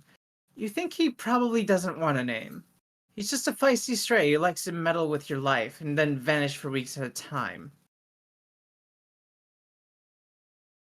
Lulu. Mm-hmm. Don't worry about chat, Lulu. I'm worrying about you. Uh-oh. Looks like the jig is up yet again. Is the jig ever anywhere but up? That's what you want to know. You feel bad for leaving him in suspense for even a moment. Your gambit gets totally rocked by a guilty conscience. Just staring at her. He tells Get you inside this instant. Jane returned to room. You get inside this instant and march up to your bedroom. That doesn't say as much, but it's a safe bet that you are now permagrounded for life. You did just hear a lot. You hear a loud thump outside your door. Wow, Clicking. my mouth is not working. Clicking. Lulu! Oh my god! The fucking Jane! Jane, contact BFSC. BFFC. BFSC. Oomphy. Contact Oomphy. What?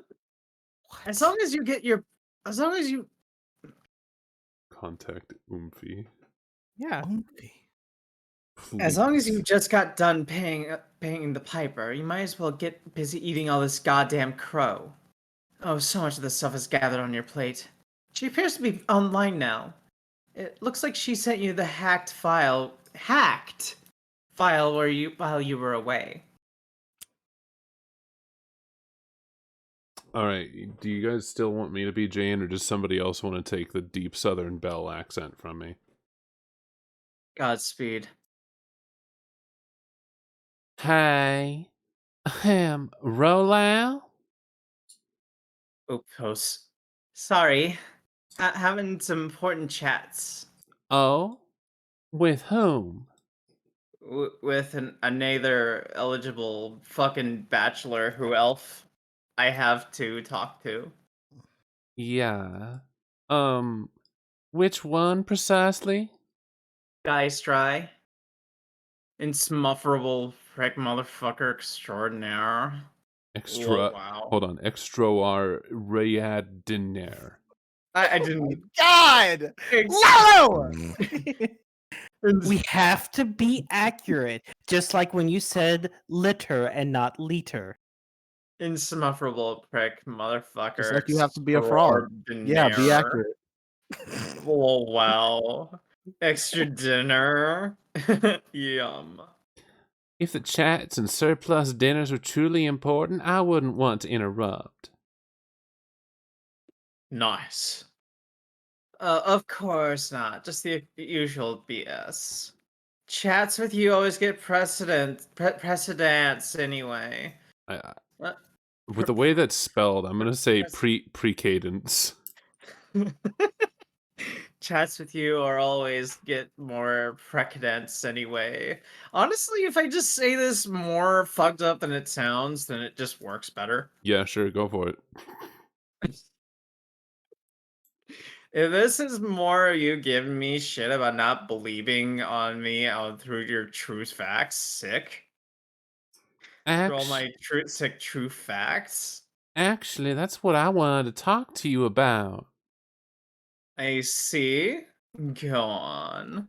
You see, I was just the target of another assassination attempt. Fuck! 2, in fact. One here in the real world as I attempted to retrieve the mail. Luckily, it was thwarted by a certain cat who shall remain nameless.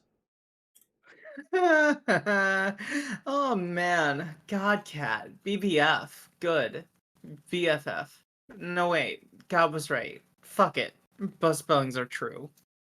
But in the process of being rescued from the explosion, I was knocked unconscious. In my dreams, there was another assassination attempt. This one, I believe, was successful. Oh. I'm becoming convinced that our dream selves are being picked off by violent hooligans. Yeah, hooliganas. Yes. Hooliganas. Hooliganas. Shit. Hooliganas. Yes. But I think I know what you mean, Battlewitch thugs. Perhaps. The one who accosted me was a knife-wielding lunatic. And it's reasonable to deduce the same forces were responsible for Jake's death on Prosper as well. Are you listening on your phone again? Not me. It ain't me. Excuse me. Nope. My phone's off. I have 2 monitors. My phone is in another room where it should be. My phone is silent. What It the looks- fuck are you talking about? Looks like we are in the clutches of an actual caper, a real-life mystery, which under different circumstances would be quite exciting. But the truth is, I think we are all in great danger. Well, fuck. I guess it's time to take this shit up to red alert. To where it's been for like fucking ever, Jane. Yeah, but that wasn't all there was to the dream. Shortly before I was stabbed, I had a rather long gander at Skya. Gander, you say? Yes, How good a gander? I would say a pretty substantial gander. Okay, and during this totally massive gander you snagged, what did you see? I saw things in the clouds. Things. Yes, things. What things? Things happening in the future, I think. Many events pertaining to us, all of us, and other people I didn't recognize.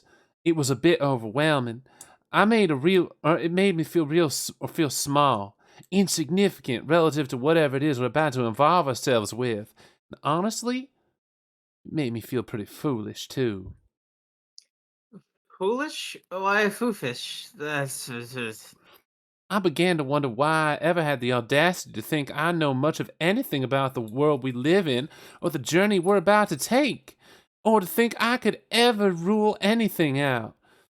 I have a feeling that whatever I saw means you've been telling the truth all along and about everything. I'm starting to feel like a complete idiot for doubting you. Oh man.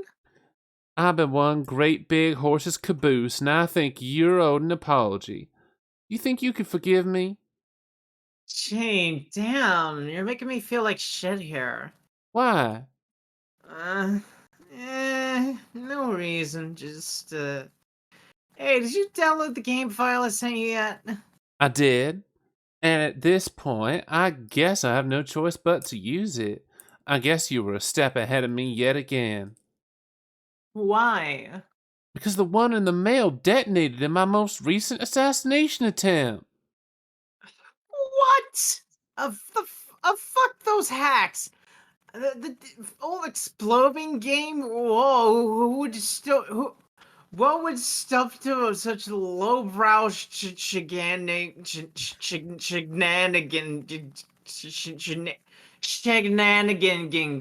like that? So many sweet typos. That which just makes me fucking furious, so tights. Fucking. Fucking Furious. Fucking furious. that which just makes me fucking furious, so tights. The tactic was quite underhanded, yes. Yeah. So what were we talking about again? Sorry, I'm just worked up over it. I don't blame you. Where we were, by my estimation, was a place wherein I was about to awkwardly attempt to swallow a helping of humble pie, to somehow make it up to you for my years of stubborn mistrust. Hey, Jane, wasn't that a bunch of split infinitives? Hmm? Split to awkwardly attempt to somehow make it up. Oh! Lol, so busted. Oh gosh, what a doofus! You see, I clearly don't have all the answers. I really had some nerve challenging anyone on practically any subject. Don't beat yourself up too bad. We both know that rule is bullshit anyway. Hold yourself up to too high a standard, and those standards kind of leak out and start getting applied to other people, I guess, sometimes. You don't really have to apologize, Janie, or eat humble pip, or whatever. Anything you've got to do is just not be such a huge tight ass all the time. That's fair, but I would still like to make a gesture, even if it's one partially motivated by self-interest, seeing as I clearly have much to learn. I would like to give you a free pass for a day. It is good for 24 solid hours of absolute credulity from your best friend. Okay, waiting for you to say what the fuck you're exactly talking about. It means that starting now, whatever you tell me, I will have to believe you, I promise. Oh, really? Yes. Ooh.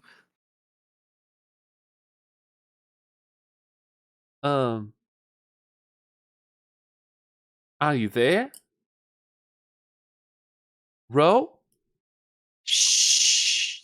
This is a dramatic pause. Calm your tits. Oh. Exactly how dramatic are we talking here? Shall I go retrieve a magazine?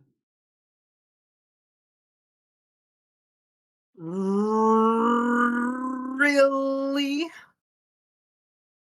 Sigh.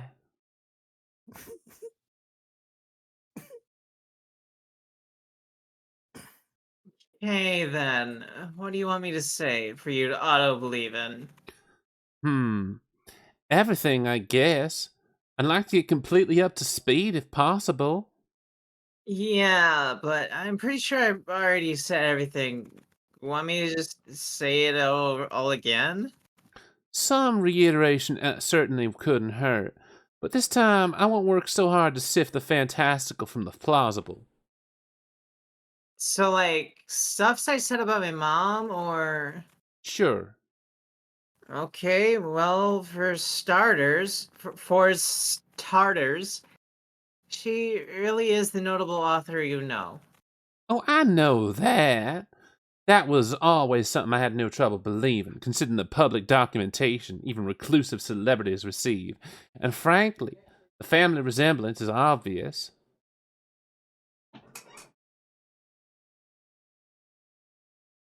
Yup. Anyway, it'd be disingenuous if I found your relation far-fetched, since we're all apparently related to noteworthy people. Just one of those funny things. True dat. Then, what else can I talk about? Like her occult magics or stuff? Because I don't know a whole lot about the magics, aside the fact that they're all real as shit can get. Maybe you should start at the very beginning. Okay, but the beginning was a heck of a long time ago. Do you remember around when we first started talking? Why? And you claimed you were the one making my pumpkins disappear? Why? You later proceeded to try to prove to me that you were saying what you were saying was true, but none of your attempts thereafter would ever bear any fruit, pardon the pun. Hey, but it ain't pardon, cause a pumpkin ain't a fruit. It's a big orange porch thing for Halloween, numbnuts. Yes, I know what pumpkins are. It was a joke, silly. What I'm trying to say is, in thinking back to those days when you couldn't verify your claims, it made me think the whole thing was a big ruse. And I think this unfortunately began a pattern of mistrust. It was always hard to rule out the possibility that you could be joking about other things as well. Yeah, but it's not my fault. I mean, a petrification tech is notoriously unreliable. Remember? I explained this. I can't just always verify stuff to you anytime I want. I can only take stuff I'm allowed to, which is pretty much random. Like stuff that by taking I'd be messing up timeline because that stuff is supposed to be there and serves kind of fun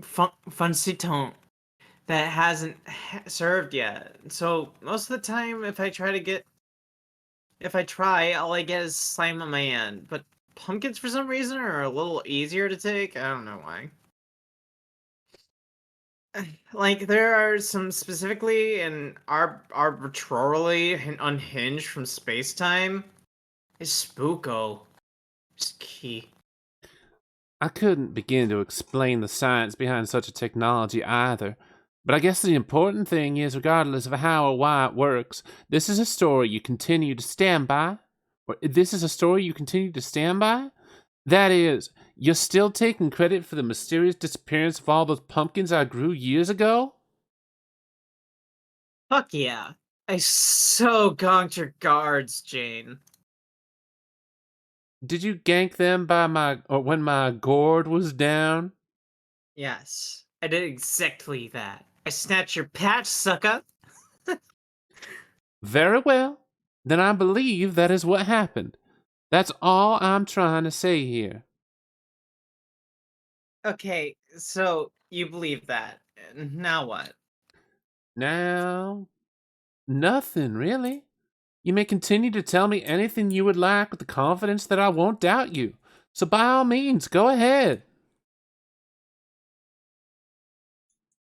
Okay, got it.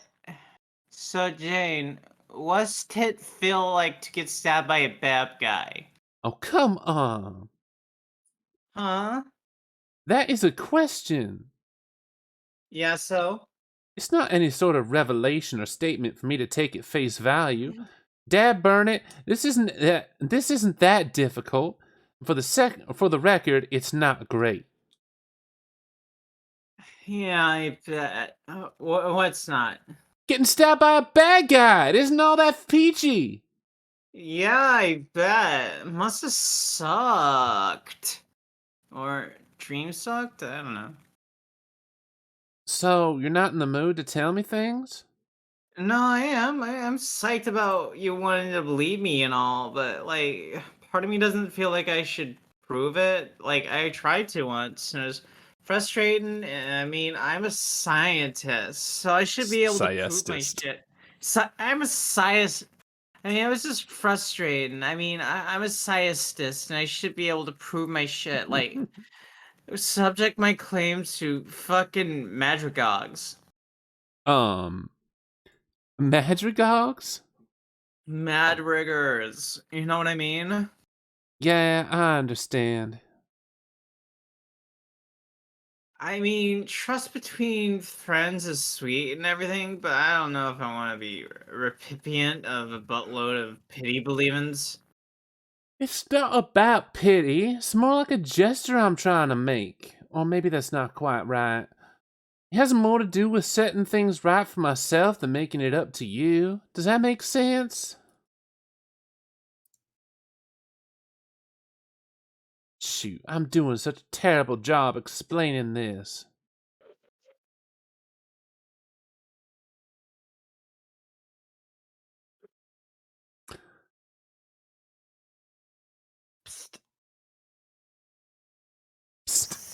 Patiently sips beverage. Beverage. Beverage. I was making the noise. Yeah, but beverage. Patiently sips beverage. Bottom line is, I want to believe the things you say now. That's all you need to know. Okay, that's good. I want that too, but I still want to prove it irregardlessly. Shudders uncontrollably at word usage. Whoops, sorry. Still wants to use it. Still wants to. Still want to prove it irregardlessly. All fixed. Tight as fuck.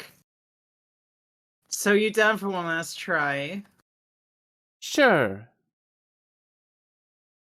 Hey, let's get busy. What do you want? What do you want to see me disappearify? Let's get Jane, Jane, look around. Jane, get in the car, Jane. Jane, look around. I don't know. The bacon chest, maybe?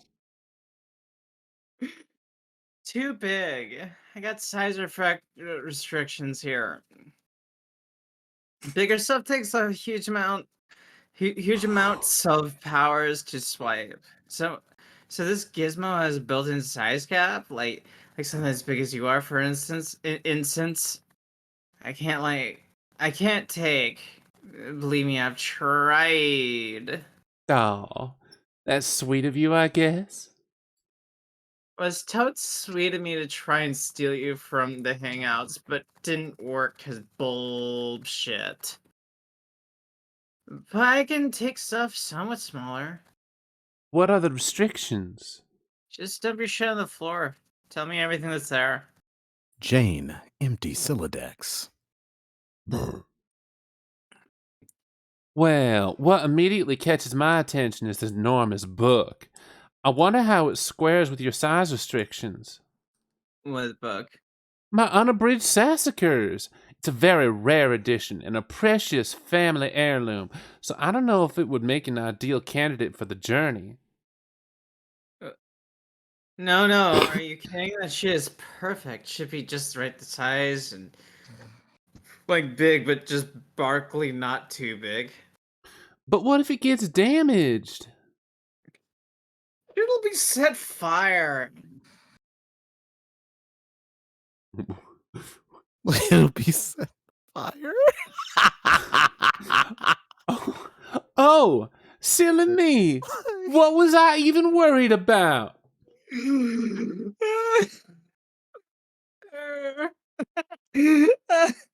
Man. Sense, fine. That wasn't even a Freudian slip. Dr. Freud just tripped over an errant phallus, tumbled down a flight of stairs, and broke his neck. And then his cigar exploded comically in his face. Ruffalo Lamel. Jane, you're funny. No, wait, Jane. You're funny. Funy. Jane, you're funny. Funy. Jane, you're puny. OMG, still lolling at that word boner I made. I'm like, oh my god. It was spectacular. Oh, I had to wipe my face. Oh. But for real, it won't set your fucking joke book on fire, Jane. It doesn't even do that, even if it goes to the worst kinds of ROG. Couldn't we send Wise Guy instead? At least it can be easily replaced. Jane. Hmm? Janie. Hmm? Fuck Wise Guy. This would be so lame ass guinea pig book. Goddamn, who am I kidding? I don't even know how to spell guinea pig and well sober. Could be sober as a church Christ to look at it. Guinea? I don't know if it looks intrinsically fucked, typographically speaking. So, fuck that rod and fuck those particular turtle pigs.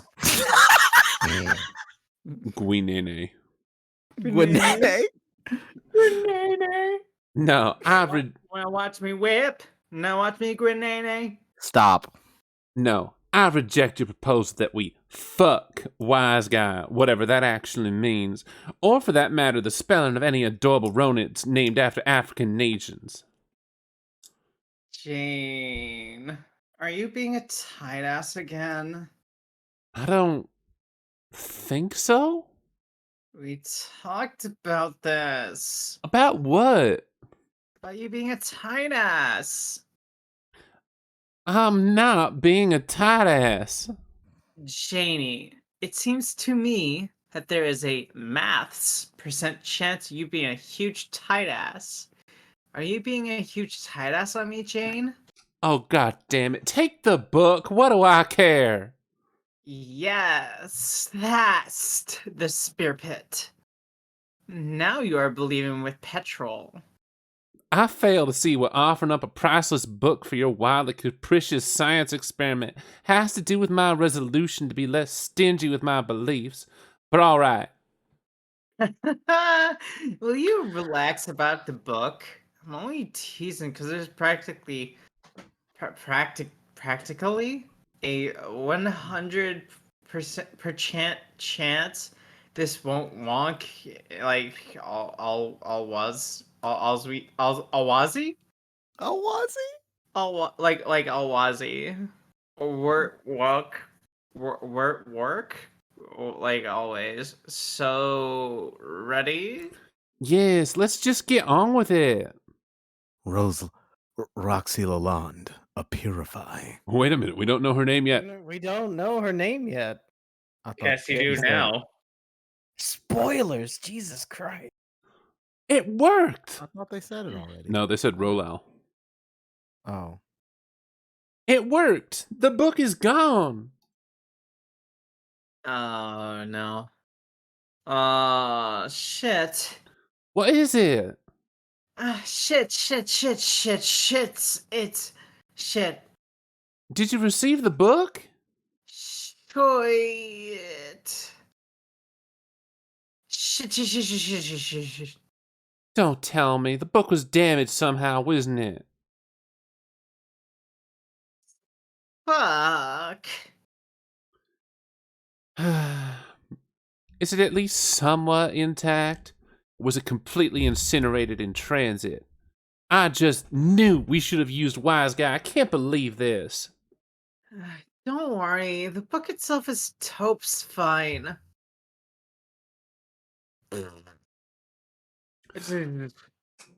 Oh, then what's the problem? I'm so stupid. I'm so stupoid. So stupid. So stupid. Tupub. Soos to Bob. Sus tupub. Will you tell me what happened? I gotta go BBL. We'll talk about some important stuffs later. Tipsy nostalgic. That's tipsy Yep. nostalgic ceased pestering gutsy gumshoe. Tipsy nostalgic began pestering gutsy Bothering. gumshoe. Bod- Began bothering, sorry. Remember, Gutsy gumshoe. Jane uses Betty Bother. God, that's right. Yes. Jane, thank you for believing in me. Tipsy nostalgic ceased bothering gutsy gumshoe. Tipsy nostalgic began bothering gutsy gumshoe. Oh shit. On last thing, Jane. Don't run the file I sent you. Why am I turning Australian? Do not run the file I sent you before I get back. I need to, just don't without me, okay? Tipsy nostalgic ceased bothering gutsy gumshoe. God Tip- remains dead. We've Tip- killed him. How Tipsy- shall we Tipsy nostalgic began bothering gutsy gumshoe. How shall we comfort ourselves? No, The stop. murderers of all murderers. Stop. That's No, for no. first off, that's for Xavier. Second off, no distractions, please.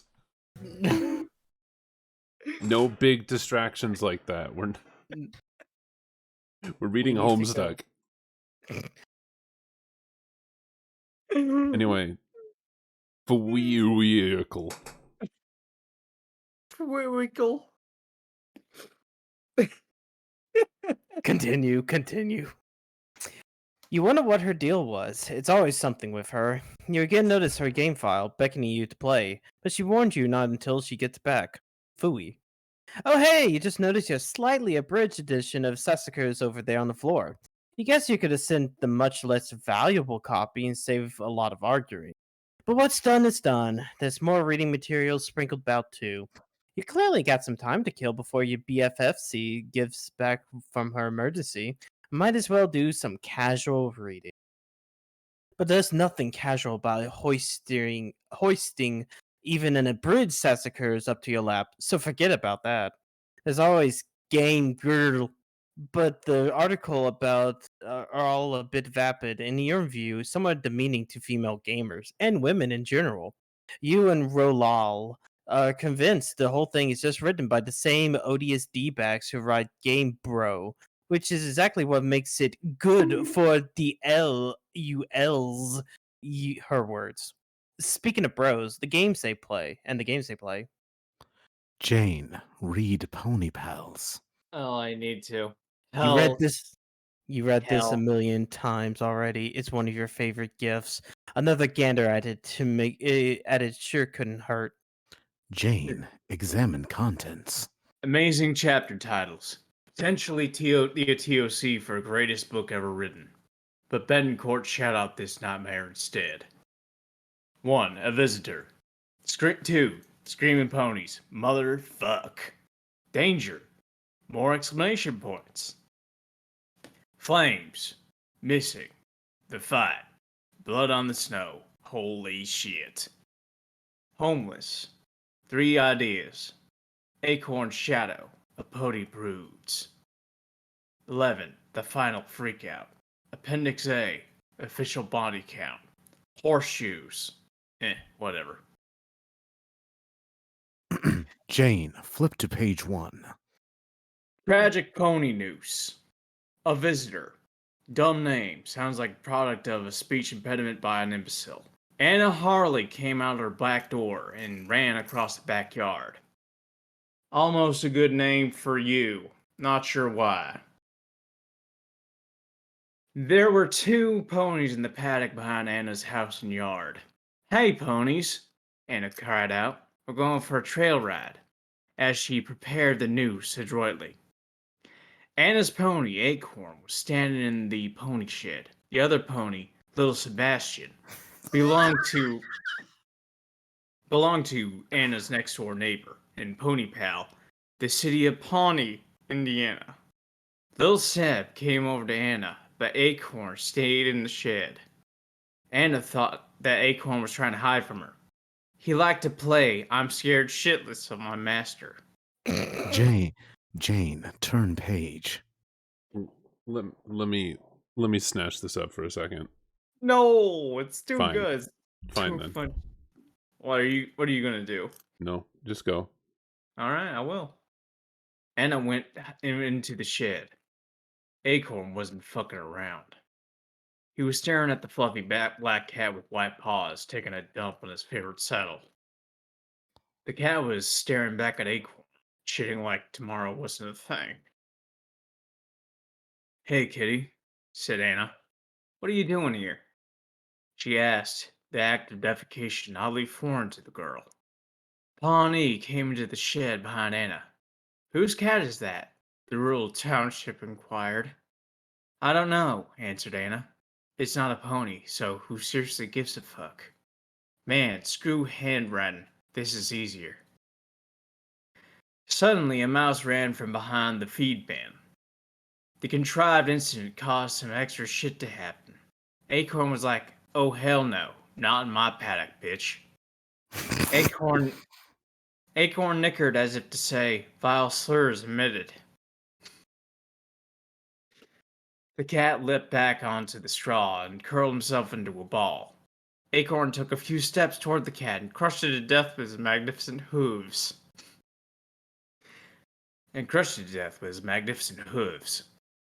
Acorn nickered triumphantly. That's so cute, murmured the fictional western burro. Midwestern. Murmured the fictional Midwestern burro. Pam Crandall rode another goddamn pony up to the shed. She said hi to her pony pals and the whole crew beamed complacently about their bullshit horse club. Anna pointed at the cat. Acorn has a new kind of meat he appears.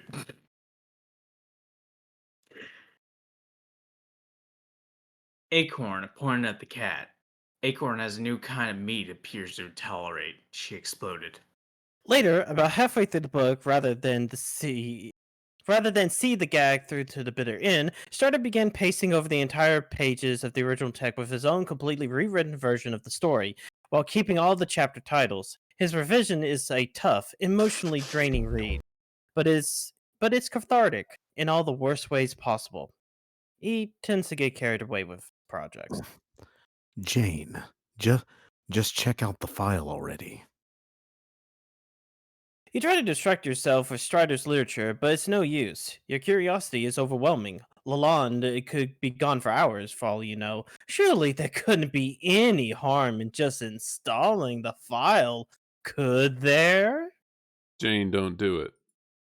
No, Jane, don't. That's an odd extension for a file. You don't think you ever seen it before? Oh no, it's Jane. an ath file. Jane install suburb client. Wow, it's version zeros. Wow. It doesn't even seem to install anything. It just runs a small application when you execute it. It looks like you're one key press away from playing. Do you dare? No, Jane, don't do it. press enter. Wait. Oh my god. Hey Jane.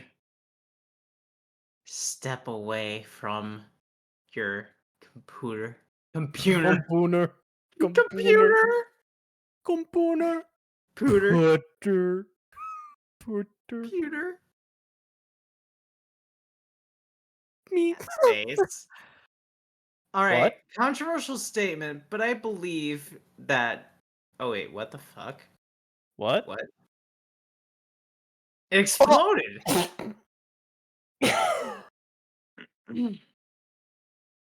Sweet God. catch. God, you wish stuff would stop exploding. Who's gonna be him? You can go for it, Lulu. You seem to want to. Well, then someone's got to pick up Jane, right? Oh god, I really don't want to. I'll try my best at Southern Belle Jane. All right. I can try if you really don't want to. I got it. I got it. I should probably Alright. warn you. About what? Yet another exploding game trap? Well, shit.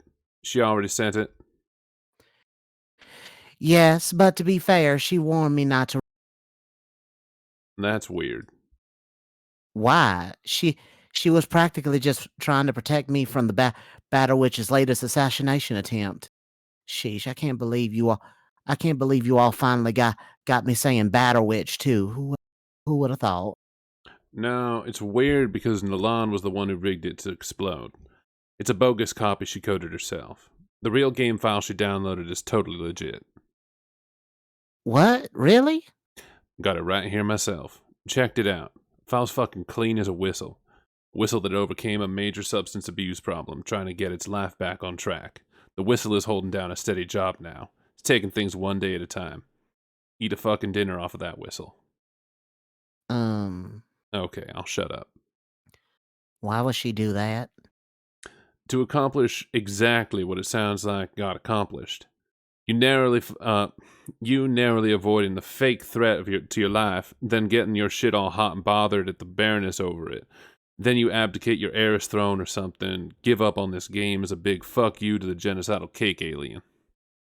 But if I felt so strongly that I shouldn't play it, she could have told me, or told me more forcefully. I guess I would have listened. Maybe. She's working through some problems right now. Really doesn't want us to play that game. So I guess this is the insane stunt she whipped up to derail the inevitable. Kind of reckless for my tastes. One of the above statements is a fucking lie. Are you gutsy enough a gumshoe to spot it? Maybe she was justified in taking such an extreme measure. I sure haven't been taking her. I sure haven't been taking her seriously.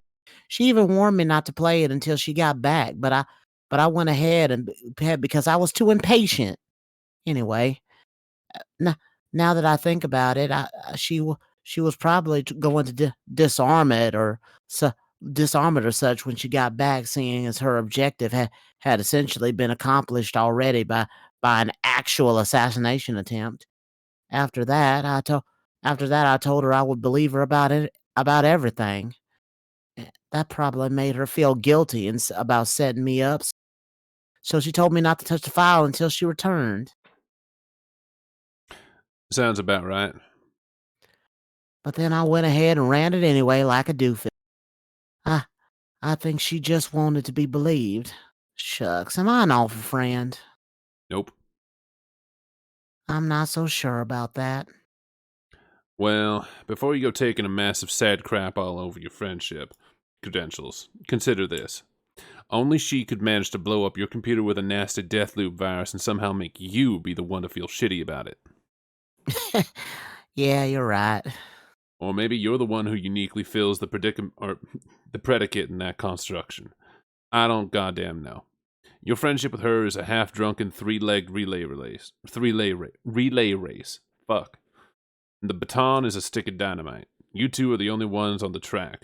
Me and English are watching from under the bleachers, high-fiving constantly. I guess that's a pretty apt metaphor, even though it doesn't make the slightest bit of sense. Yes.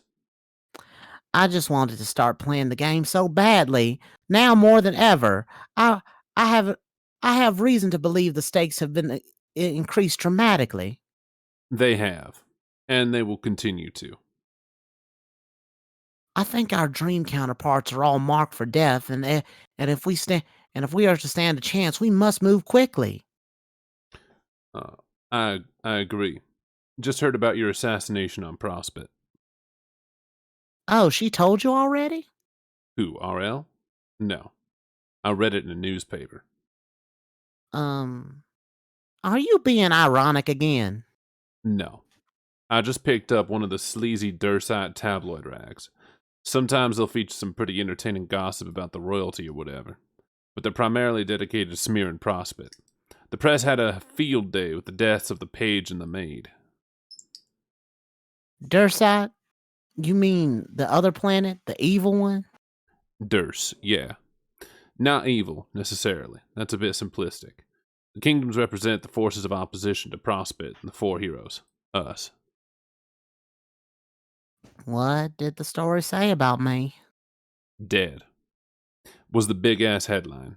Then a photo of your dead body, lying there, followed by a lot of bullshit slander. It was also reported to your tower exploded. They couldn't find the body to give it a proper funeral. Probably incinerated. I didn't realize you had woken up in the game already. When did that happen? Dunno. Years ago? Don't really recall. I guess I shouldn't act surprised you did. I suppose I shouldn't act surprised you didn't tell me. Well, with all the with your highfalutin secrecy. It's hard to explain. I was never technically asleep there. I was awake without realizing it. Then I realized it. And I sort of learned how to be awake there while awake here too. I'm awake there now, albeit pretending to sleep. Pretending? Why? For one thing, it gets a bit distracting managing two alert bodies in different places at the same time. And for another thing, it's better to maintain appearances. Everyone on Durst believes their heroes haven't woken up yet, though they are both rumored to be very active sleepwalkers, which is half true. She can't ever seem to sleep still. Goes off wandering for days. Sometimes I've got to go round her up for some godforsaken cranny of the abyss, drag her tipsy ass home, tuck her back in. Maybe I'll chain her leg to the bed so if she doesn't wake up soon. Though, in light of the recent assassinations, her slumber and attraction to the void probably works to her advantage. No one ever knows where she is. I'm still not sure I'm following. Why are you maintaining the appearance of being asleep?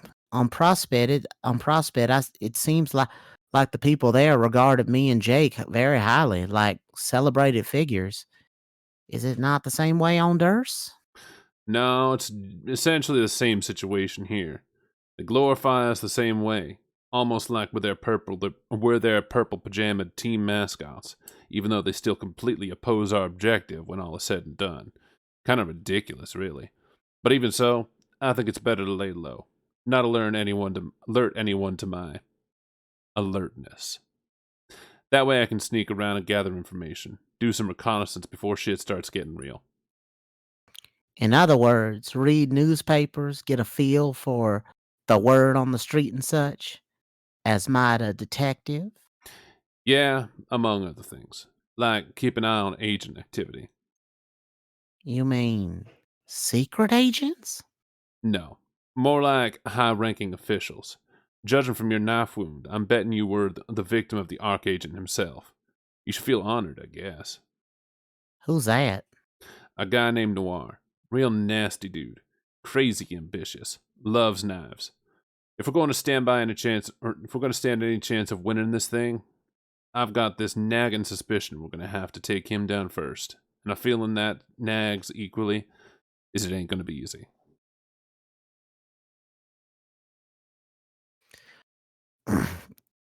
I guess I should find all that ominous. But I can't lie, but I cannot lie, sir. Nothing you have said has made me one iota less excited to begin this adventure. Those dastardly agents can try to assassinate me all they like. I just want to get started. That's the most awesome way to be, Jane. And it is again why you will be our leader. Sort of. Right. Still fixing to pull the strings for us per your extensive puppet metaphor. Pulling them as we speak. I'm having little Seb install a real copy of the client on another computer in your house. A clean computer. Not any of this BC Corp garbage you tend to accumulate. I'll have to insist from this point onward, you employ neutral devices. That shit fucks with your head. Alrighty. I think I can take that concession. Once it's installed, I'll connect with you. I will be your server player. I know this isn't what you were hoping for, but some improvisation is in order. While you get the ball rolling, I'll try to get talk some sense into that mercurial booze hound. Sounds like a plan. I do hope she comes around. It'll be a bummer to play without her. She will. Say, do I even have any machines that survived the explosion beside this one?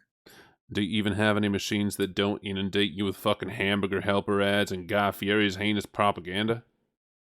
I guess not. Still, some nice things were surely destroyed. I think Tech the Pony was caught in the blast. It's unlikely Acorn survived. A fitting end to a life of moral compromise. So, since I'm apparently out of neutral devices, follow. Oh, all right. That was bad. Apparently out of neutral devices. File on. What? Yeah, your mic cut out a recording bit. got fucked, bro. Oh, did it cut out? Everything from Yeah, the end of completely. neutral. Yeah, everything from Okay. the end of neutral devices to file on. Stop okay. using push to talk. It fucking sucks. I don't use push to talk. My mic just cut out sometimes. It's okay. So, since I'm apparently out of neutral devices, which computer is Seb installing? You tried. Did it do it again? Yeah. it Yes, did it but again. more sporadically this time. I think we Hold caught him. on. Okay. Boom. McBee sounded like a cutting out transmission in some kind of video game. Wait, Chief, we Is- can't. And stop. It- Oh, We, on- we can't get to. Okay. Hi. Can you hear me? yes, we can hear you. Her now. Okay. Shut up. So since I'm apparently out of neutral devices, which computer is Seb installing the file on? on your dad's computer downstairs. One in the study. Gotcha. My poor dad. He surely heard the explosion. I put him through so much today. Oh no. What? I just had a dreadful thought. The kitchen is just below my room. What if he has begun baking his afternoon cake when my computer exploded? Time for my afternoon cake.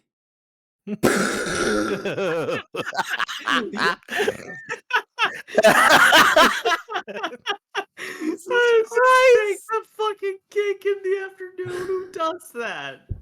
What are you doing? My all the dad, I cake? just said that. Oh shit! Oh. Oh. Dad no. Crocker. Oh, fuck.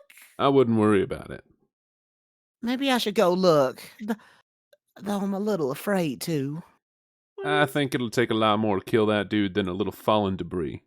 Trust me. Pony pals. Sad. Hmm? Oh, he's fine. I hope so.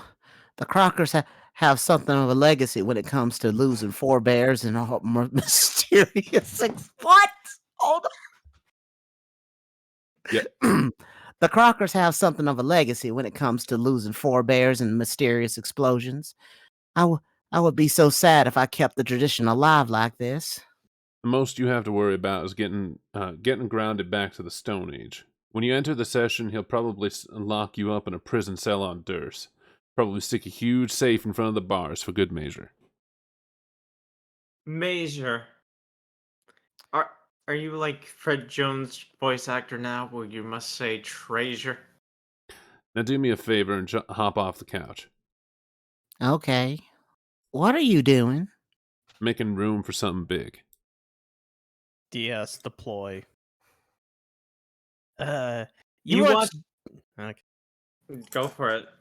You watch D-Stry deploy some sort of mammoth instrument on your balcony. Balcony. It's just as well he's took over for Rolal. She probably would have destroyed half your house with that thing in her condition. But on the bright side, you're sure RL would have enjoyed a good nicker with you over the notion of DS deploying his mammoth instrument. You wonder what she could probably be up to. Swear to God. While you're at it, you wonder what the deal is with this cagey treatment of their names. D-Stry, Rolal, DS, RL, Strider, Lalonde. It's all starting to get a bit silly. Each of their full names have 11 characters, and you have been dancing around all but 2. Maybe it's time you were formally introduced to the last 2 characters. Excuse me while I deploy my mammoth instrument. Oh, God damn it.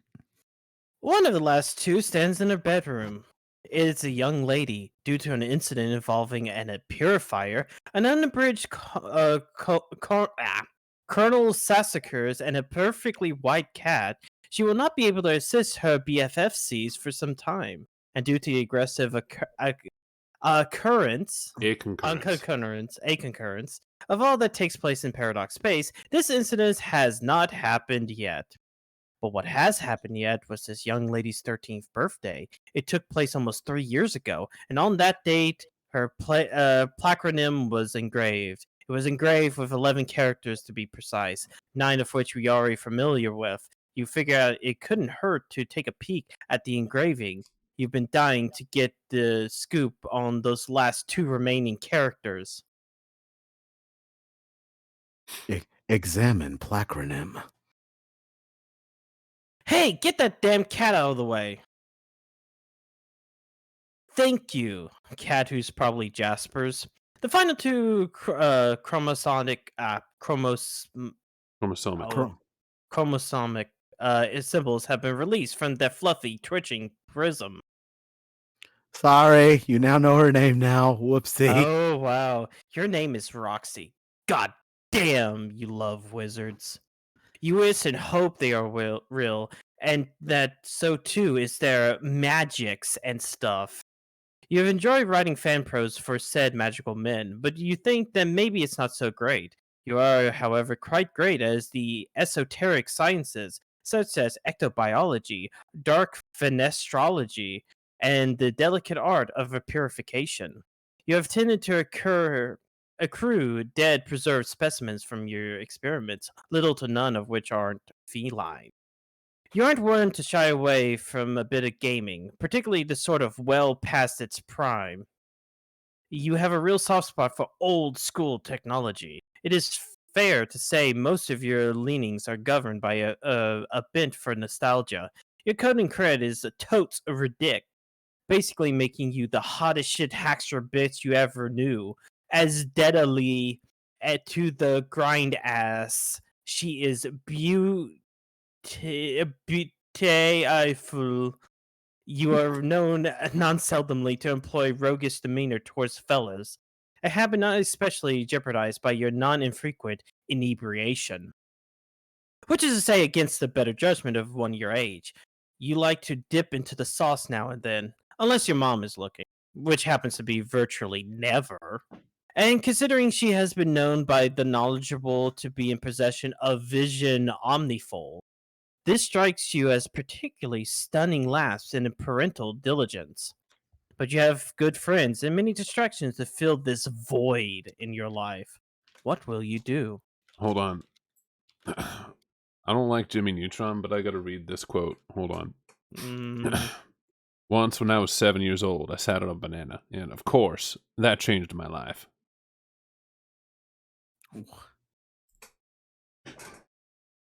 What? Amazing Atheist? I don't think anyone here is gonna get that reference. No, because I don't watch Jimmy Neutron. Anyways. I haven't seen Jimmy Neutron in like 20 years. Jimmy's mom. Jimmy's mom has got it going on.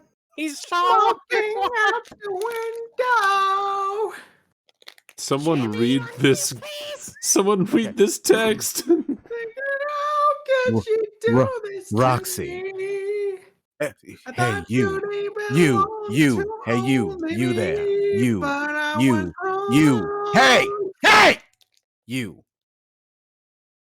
Shut up. Roxy, wail like an alley cat and blow bubbles in your drink. Roxy is not empowered to resurrect this cute, crusty old gag template because all of the sudden,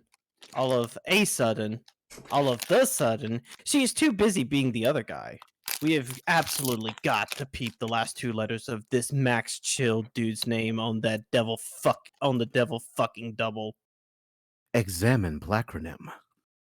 Hey, clear out that stupid pony. What is this? Some sort of miniature paddock? All So right, small. I'm making bets. His name is Dick. Yeah, Dick is pretty. That seems like it would be it. I'm pretty sure the last letter is a K. So what else could it be? Pony, wake up. Thanks, Pony, who is presumably a tiny maple hoof for some reason. The last two diluvial symbols have been unearthed from the countless crushing ounces of the slumbering pony. Well, at least I got right on account of phallic. Mm. Phallic. Goddamn, I'm almost out of beer. Examine room. Your name. Okay. Your name is Dirk. Holy shit, do you love puppets? You possess an extreme dexterity for which you operate your false friends unseen. That is, when they are not preambulatory through your lovingly imbued mechanization. You dig writing cognitive algorithms for said apocryphal men. And you think maybe that's fucking dope. Guess what else is dope? Everything else you do. You're a sick, wicked, autodidact on ancient civilizations and a self-made master of mythologue and a preternatural pop cultural academe. Academe. If you weren't so damn aloof and actually let people get a load, you might get described all kinds of ways. Maybe tagged as a Renaissance ninja, philosopher prince, and flash step puppeteer. Or perhaps as a pantheonic ironicist, gangsta logician, lucid waker, and Dursite spy. Screw descriptors though. As if the shits you give ain't Neil. You're cool with dabbling in fine sequential arts, and your work could be viewed as borderline pornographic. And to those Philistines, you'll be heard wondering, what the fuck do you mean, borderline? Against the better judgment of one your age, you build robots, set them to kill mode, and spar with them to the death. That is, when you're not syndicating them to friends or dueling them with rap lyrics. But you try to cool down the deathmatch self when your bro is looking, which is virtually never. And considering he's had a reputation staked on some order of martial nobility, this strikes you as a staggering oversight and brotherly vigilance. You don't have the heart to hold it against him, though. What will you do? Dirk, Jut your ass and twitch like a proboscis. Actually, can I go up a second because I was trying to look at the TV and I was like, yeah, that looks like a gimp outfit for a second. Hey, That's look. Donald Dom. Glover. That's Yeah, Donald Glover. Yeah, yeah, this is borderline pornographic. Okay, you can continue. Don Glover. As I said before, Dirk, jut your ass and twitch like a proboscis. Proboscis. Choose your character. Proboscis. Proboscis. Proboscis. There's no way in hell you're gonna give this gag the time of day. Even if you weren't suddenly totally lambasted by the character select screen again from way out of left field inside your glasses. Once again, you're grabbing the plush by the rump. You're in absolute control of your destiny. As long as you don't pick the other two characters who are grayed out, which is universally understood UI convention for non-clickability. Also, as long as both other available choices are finished being drawn, you're passing out free will like cheap cigars. What happens when you click on the unavailable? Probably nothing. Nothing. Told you. Well, you gotta make sure. Who's munching am I hearing? It is awful. You are now Roxy. Well, it wasn't awful. It was just It was crunchy. bad. It was bad for my autism ears. It was crunchy. That's it. The crunch is bad. Just like us. True. You are now Roxy. What were you up to again? You were floating somewhere in the nonlinear time stew of paradox space, and we were hoping to get a handle on the exact chronology of your situation. Perhaps your successive actions will oblige us? Yeah, you aren't really listening. You're gonna do whatever the hell you want. Roxy, go grab that sweet gun. Nice. Sweet gun. Alright, I think we need to acknowledge something. Mm. And that something is Roxy Lalonde's cool ass Jetsons fucking like aesthetic. She even has a ray gun, it's cool. Right. Yeah. We are acknowledging that. This is us acknowledging. Yeah. Acknowledged. Jane, stop that crazy thing. You pick up your high octane laser gun. It's powered by the most deadly sciences you know of. You keep a couple of specimen allocations in your portfolio on standby. You never you try to stay as sharp as possible in unarmed combat because you never know when you'll be ambushed. It's dangerous out here. It's dangerous out there. Roxy, examine dead mutant collection. Oh boy. The biggest one has been around for as long as you can remember, encased in that glass-like material. You've considered giving it a name, but it always struck you as a little bit morbid to name a dead cat. Oh, poor baby. The others were the result of an experimental The others were the result of experimental. Okay, Saver, go for it. The others were a result of a few experiments. What The the hell, others were a guys? result of a few experimental mishaps before you got the hand of the ectobiology equipment.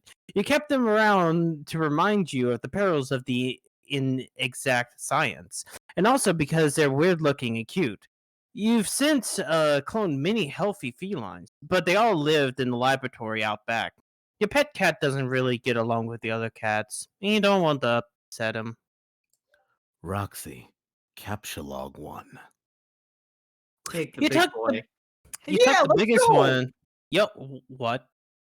You Keep took going. the biggest one into your message in a bottle modus. These little guys are quite handy for busting through windows whenever you're ready to christen a new fenestrated plane. Roxy, take books. You take you take the first 6 books of your mom's best-selling series, Complacency of the Learned. She made an impossible fortune off of these books, considering how dark and inaccessibly written they are for young readers. More money than the U.S. financial system could ever account for as legitimately circulating in the economy. Many suspected real-life witchcrafts. Oh Just my say god, they're witchcraft. using the Got it. old English. Witchcraft. Witchcrafts were involved, which is what some believe discouraged criminal investigation into the matter. The feds were afraid, and the Baroness nervous. God, you hope that's all true. Roxy, examine, see, examine cot Complacency of the elbows. learned. Complacency of the Complacency of the learned. Lord. There's a Ugh. post. Oh, so there is. Is that Hussy? That's Hussy. No, No, that's salad that's fingers. Calmassus. That's salad fingers. No. Some original edition cover art from one of the books. It features the androgynous young apprentice Calmassus, who throughout the series plays the roles of anti-hero and chief antagonist. He convinces fellow disciples to rebel against Zazapan's vaunted complacency, and one by one hunts down each wizard. All 12 are killed, but the predicant scholar himself forcing a showdown. The poster depicts a notorious chess match between Calmassus and Zazapan. Zazapan had a reputation for being unbeatable. He had never lost a match, even to the gods. But his apprentice was able to beat him in the wizard's duel by first becoming checkmated, and through some unprecedented enchantment, continuing to play beyond the death of the king. You love your mom's books and find them heavily inspiring, but you can't help but feel the work is exhaustively heavy-handed at times. You kind of prefer to write more light-hearted things, actually crack a joke now and then, you know. Roxy, say hi to Cat. Cat. Is your cat, so your cat Frigolish, hops down on the bed to greet you and immediately situates himself on something important. One of your creative writing journals. You named him after your favorite wizard from Kodal. He was just such an enduring, bumbling fellow before he was murdered. Calmassus put an insidious curse on him, which caused him to go insane over several years. He began filling a book with all of his arcane knowledge, which was said to be limitless. The tome grew to monumental proportions and became a virtually unreadable patchwork of impenetrable Erudition. erudition. When the young wizard finally caught up with him, he was a quacking, incoherent madman. Quaking. Well, quacking might also work. He became a duck. He put him out of his misery by crushing him to death with his own massive text. You just think it's a fitting name for him for some reason. The macabre demise notwithstanding, of I'm not sure why Hussy didn't just say they. I don't know. Anyway, Roxy, take journals. You politely scoot Frigolish off the books. You know, Frigolish kind of sounds wrong. I don't know why. That a boy. Technically, only one of these books is yours, the writing journal. You're pretty secretive about your writing. Sometimes even you can hardly bear to read it. You're highly aware of your formidable writerly shadow cast over you, and can be critical to the point of embarrassment over your work. Just how drunk were you when you wrote this? You often wonder to yourself, you don't think you'll be peeking at it soon. Maybe later. The other book is a point of embarrassment for completely different reasons. Raisins. raisins. I'm being kind of liberal because come on, let's be honest. She probably would say raisins. Yeah, it's fair. Roxy, read other book. Roxy, read the other. Yeah, do it. Yeah, read the. Yeah. Bark, bark, bark, bark, bark, bark, bark, bark, bark, bark, bark. This bark, is bark, Jake's private journal. One day, when you're feeling especially frisky, you swiped it with your purifier, not actually expecting it to work. But then you debated with yourself for weeks over whether to read it. When you finally took a peek, you were strangely relieved to find all this nonsense instead of his private thoughts. But you still didn't have it in you to cop to the theft. You just agree what a shame it was about his missing book. You have no idea what these letters mean. Some kind of code? Bark? Crab? Abracadabra? Sure. You have no clue what was running through that kid's head.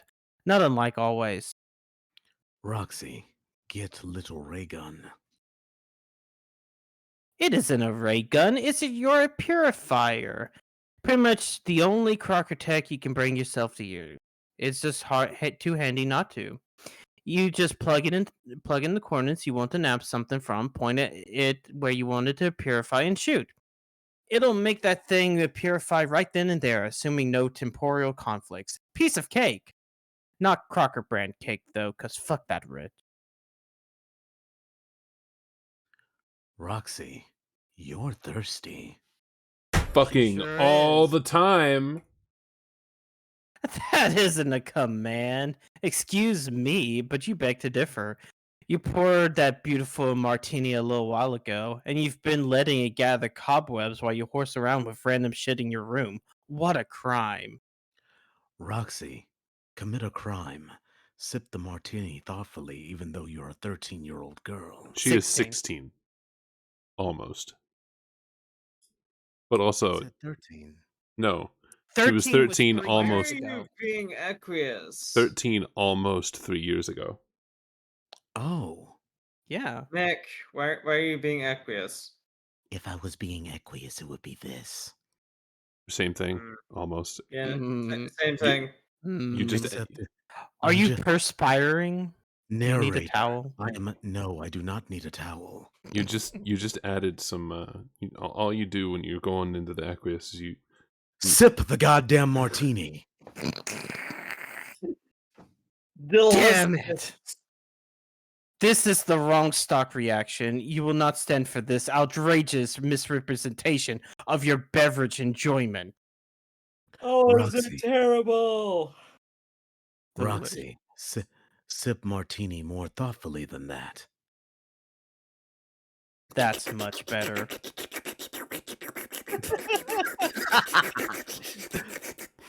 As much as you enjoy an afternoon cocktail, you have to remember to pace yourself with these things. They're crazy strong and tend to make you kind of sleepy. Oh my. How inviting does that soft plush pile look about now? Quite. Roxy, examine plush pile. You like to ensconce yourself in this friendly heap when you play games. Gosh, it looks soft. Your eyelids are getting heavy. Roxy, Knees weak, arms are heavy, vomit in our sweater already. Mom spaghetti. mom's spaghetti. Roxy, So, succumb to the unfathomable booze snooze. uh-oh. There you go, wobbling. Look out below. Roxy, blackout. Nap time. Flop. Roxy, sleepwalk. Oh shit. Pussy. Thanks. I hate it.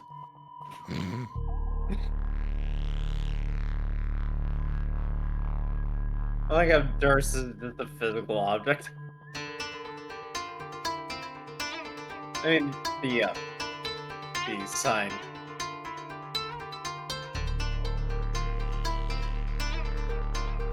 Bitch, that's not sleepwalking. That's sleep floating. That's a lot of blood, goddamn.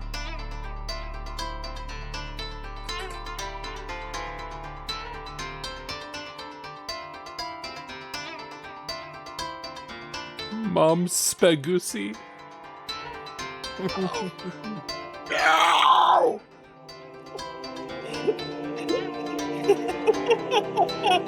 I love it when the noodles wrap around my dick, girl.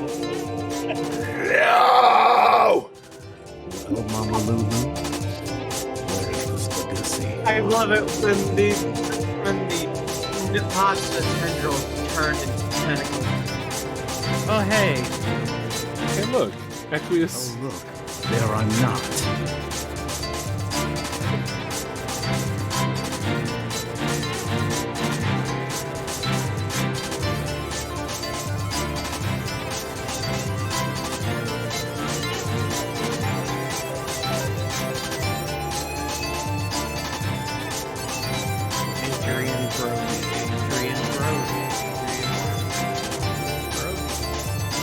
He kills off everyone. Then eats a Toblerone. Goes down to Olive Garden to make out with Rufio.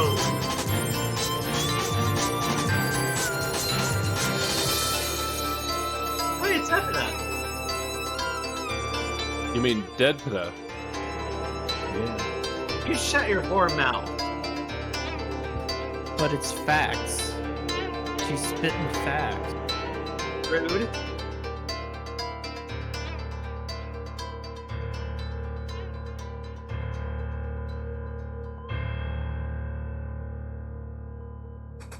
Nani? Damn. Nani deska? Roxy, wake up. What the heck was that all about? Oh, hey there, Friglish. Friglish. He greets you with a sly conspiratorial purr, almost as if he was privy to what you dreamt, which is impossible, of course. Looks like some dude has been badgering you while you were asleep. Roxy, answer. I'll Purr. take Dirk. All right. Roxy, awake yet? Guess not. Let me know. Hold on a second. Whoa. Damn. Hey, Dirk. Had a crazy dream. There you are. But I see your dream self hasn't returned. You must be tying one the fuck on tight already. Maybe I am. Like a bow of ribbon on a beautiful fuel pony. Man, how can you be this much drunker than the last time we talked? What the hell are you even drinking? Okay. But to be fair,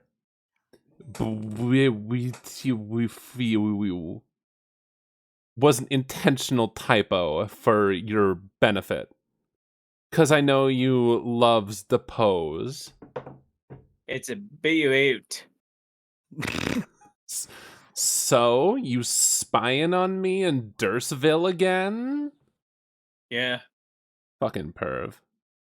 Like, what you see there? I see precisely jack shit and a side of fuck all. That's the point.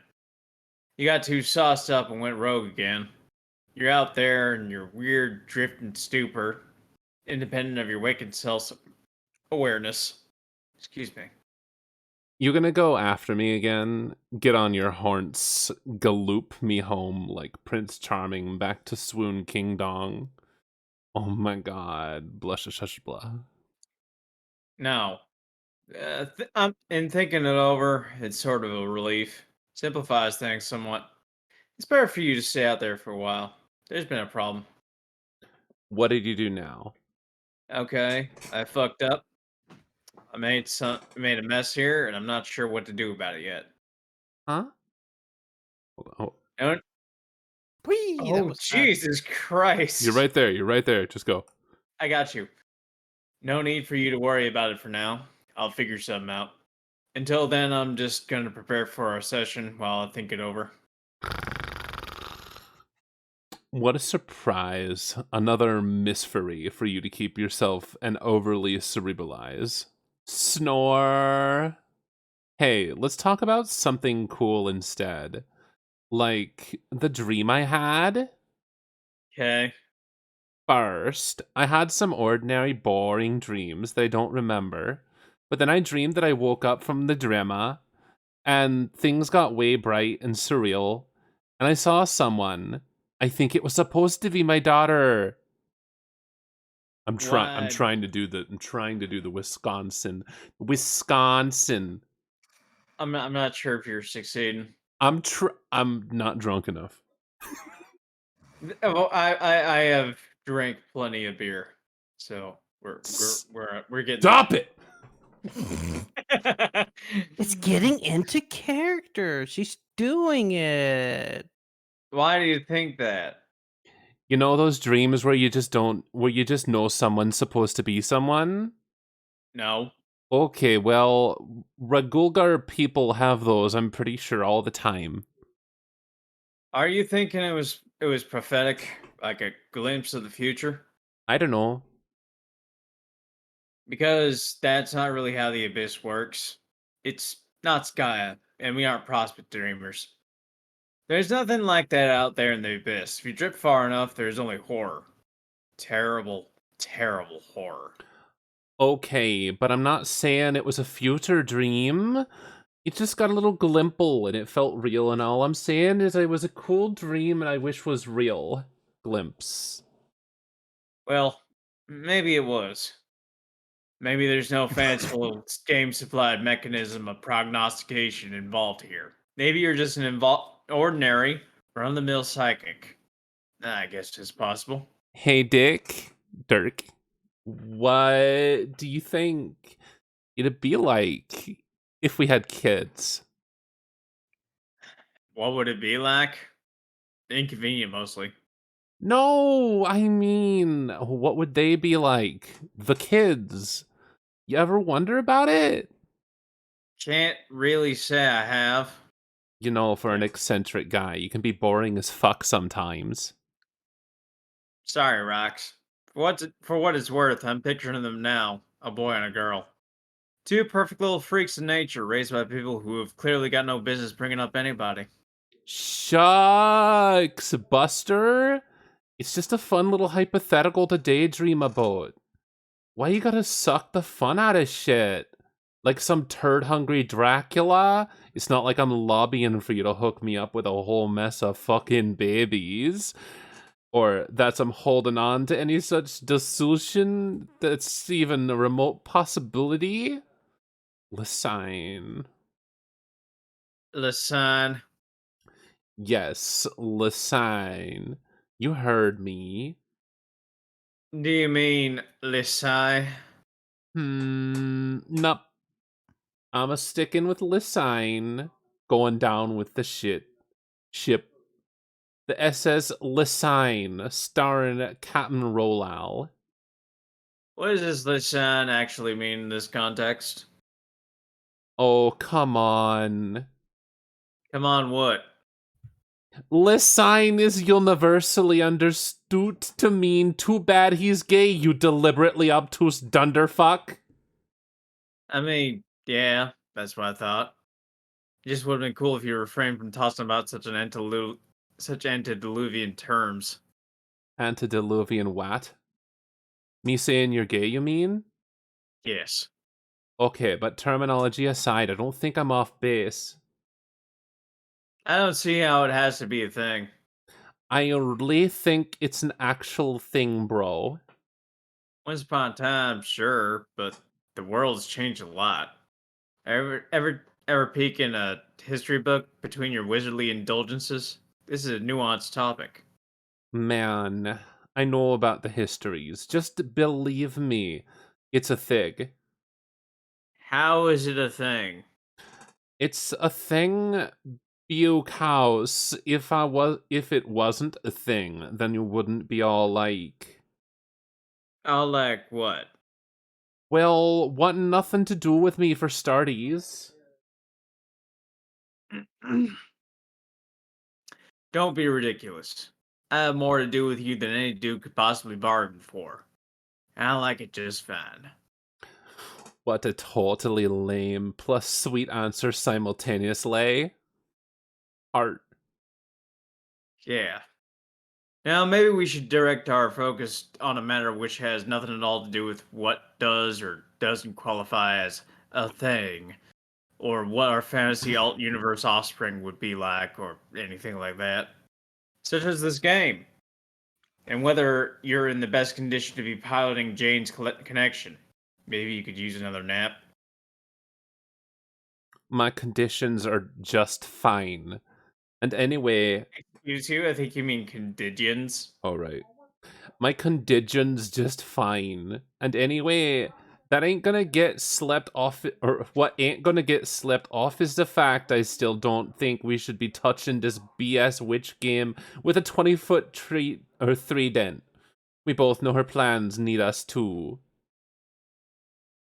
You became very Swedish there, and I love We both know her plans Swedish. plans need us too. I'm sorry. Wisconsin accent is weird. It's wheel. You're going German now. Fucking weird. Guy. No. No. Why don't you Don't just make her touch his drunk? penis. Why don't you just make her drunk Valley girl? Because It's- somehow the fan canon is that she's a Wisconsinite.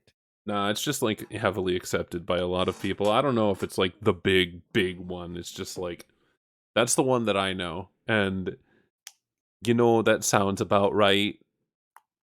It does sound pretty good. I like it. It's just I know. hard. It's hard and nobody understands. My immortal. My immortal. If I had to go into Swedish Chef, it's like hooky dooky pooky dooky. Hold on. Is the porky. I just is the it's hard and nobody understands a callback to My Immortal? no. Okay, cool. I know that. I just but wanna- I I just- thought we settled this. Sorry.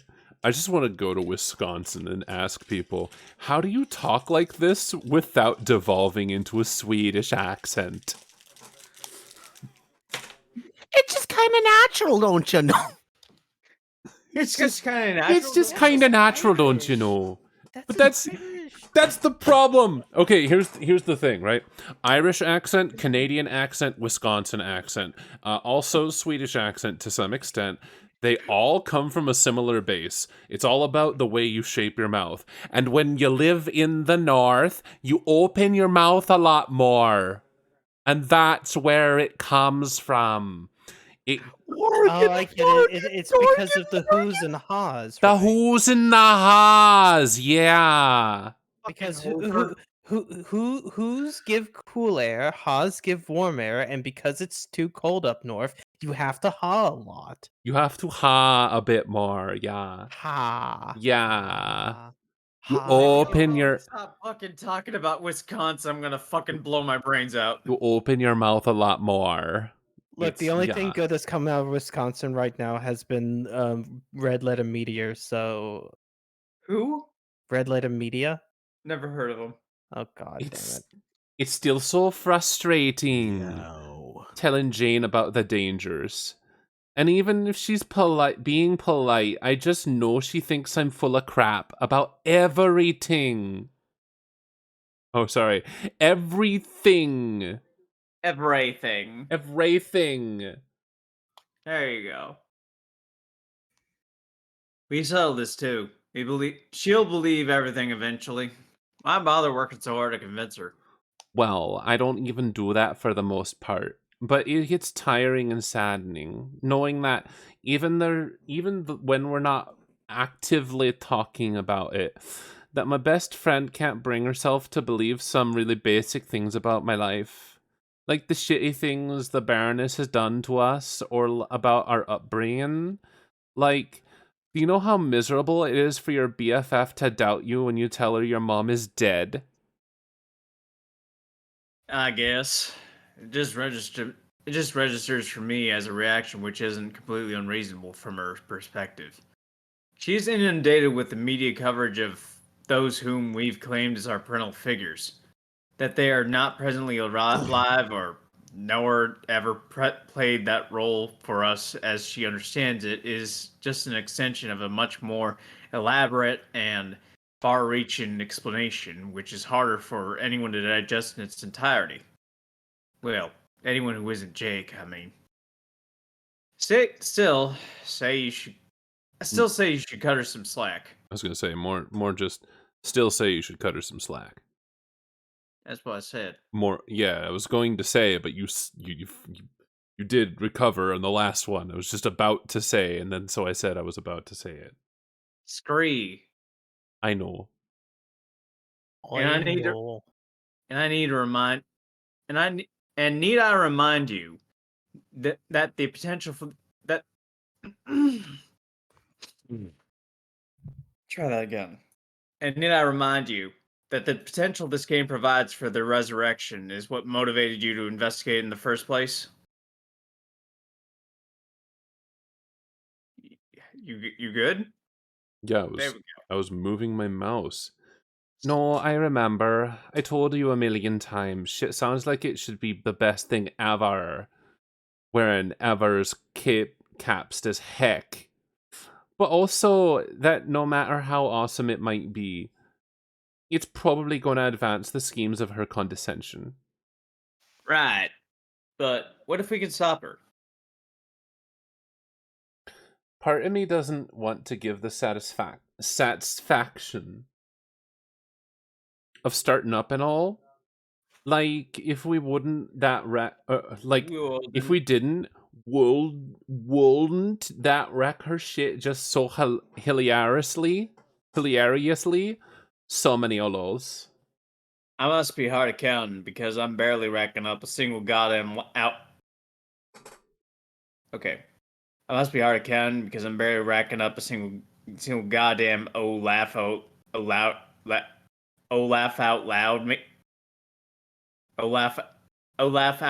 at that self-defeating gesture. Yeah, lols. Laugh out louds.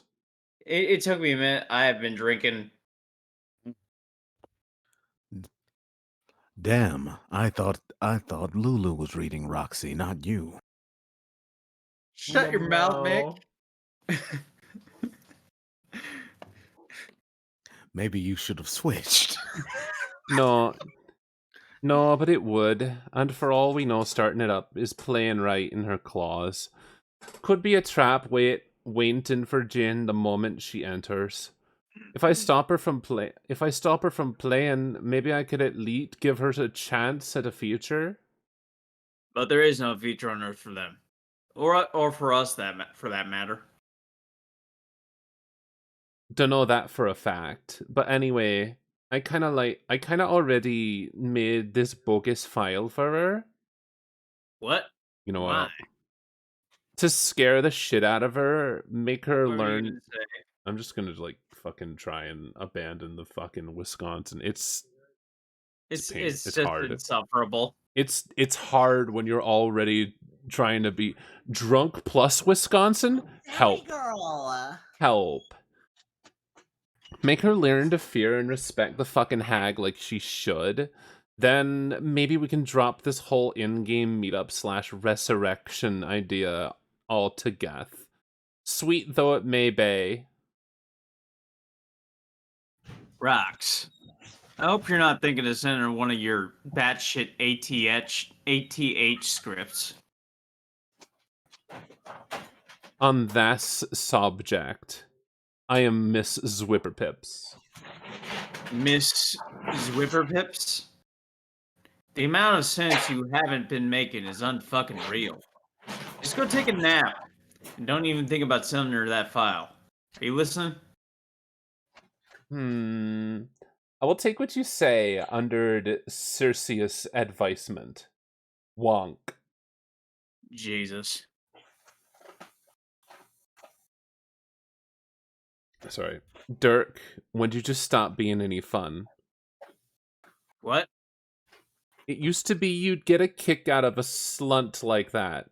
Stunt.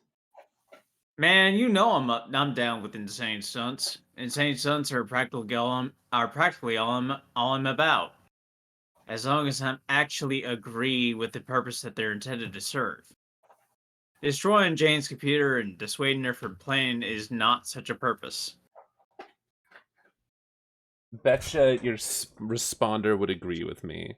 Why can't you be more like him? I am more like him. I mean, more like him. God, Mick, what is going on there?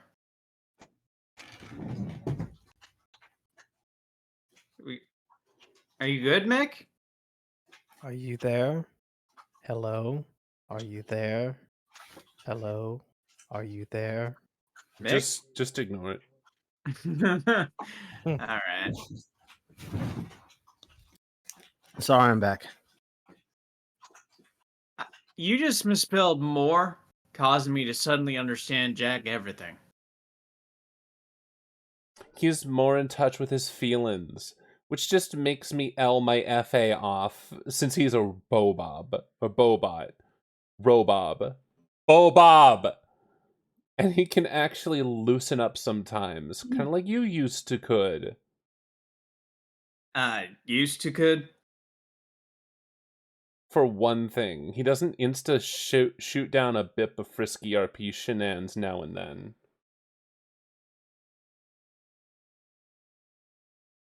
Yeah. I kind of wish you wouldn't do that with him. Why the F not?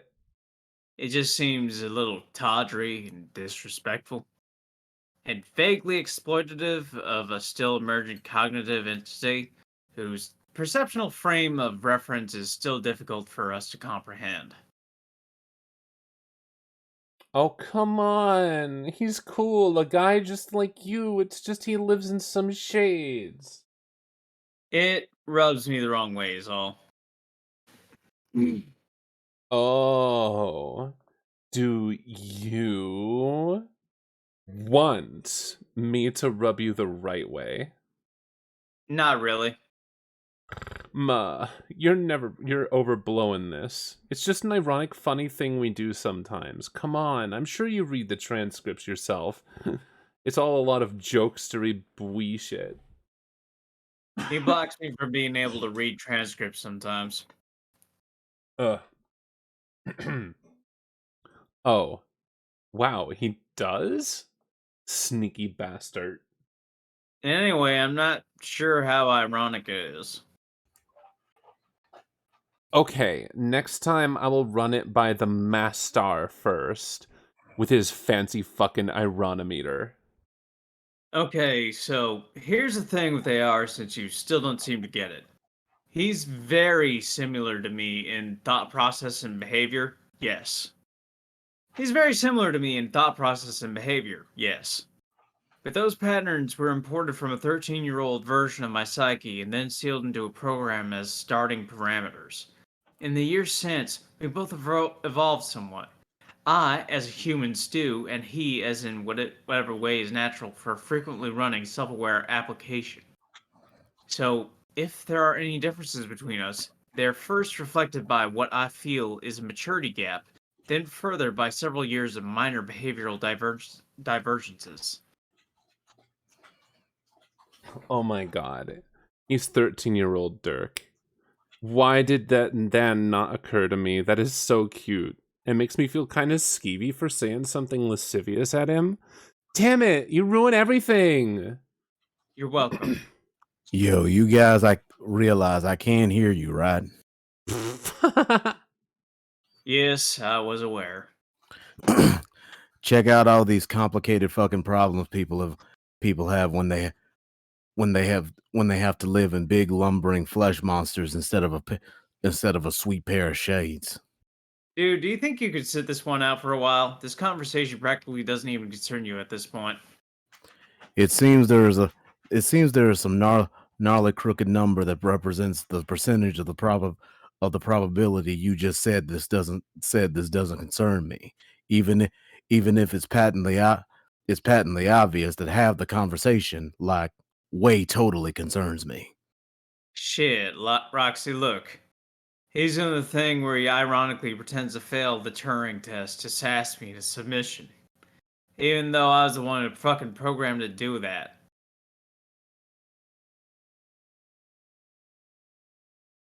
Lulu. Oh, yeah, okay, sorry. You guys went through... wasn't following with every word. You guys cut through these paragraphs, damn. LMFA off.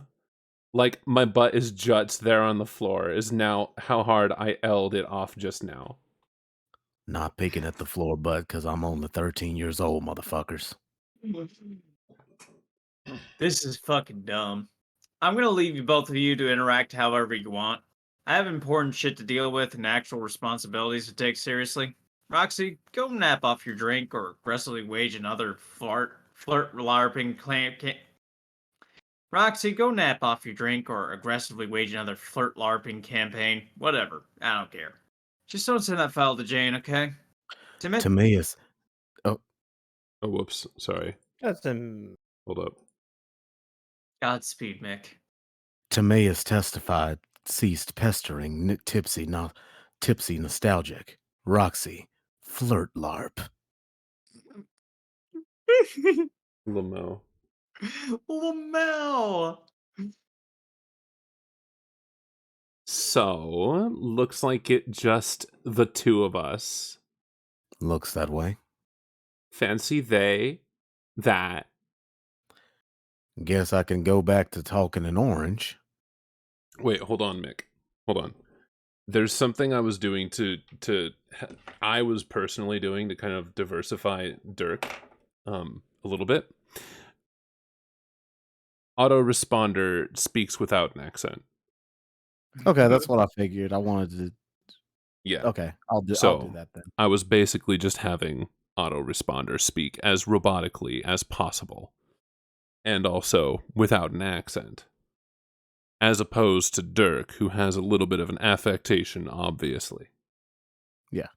Yeah. I lean into the accent too hard, but I refuse to stop. No, lean away.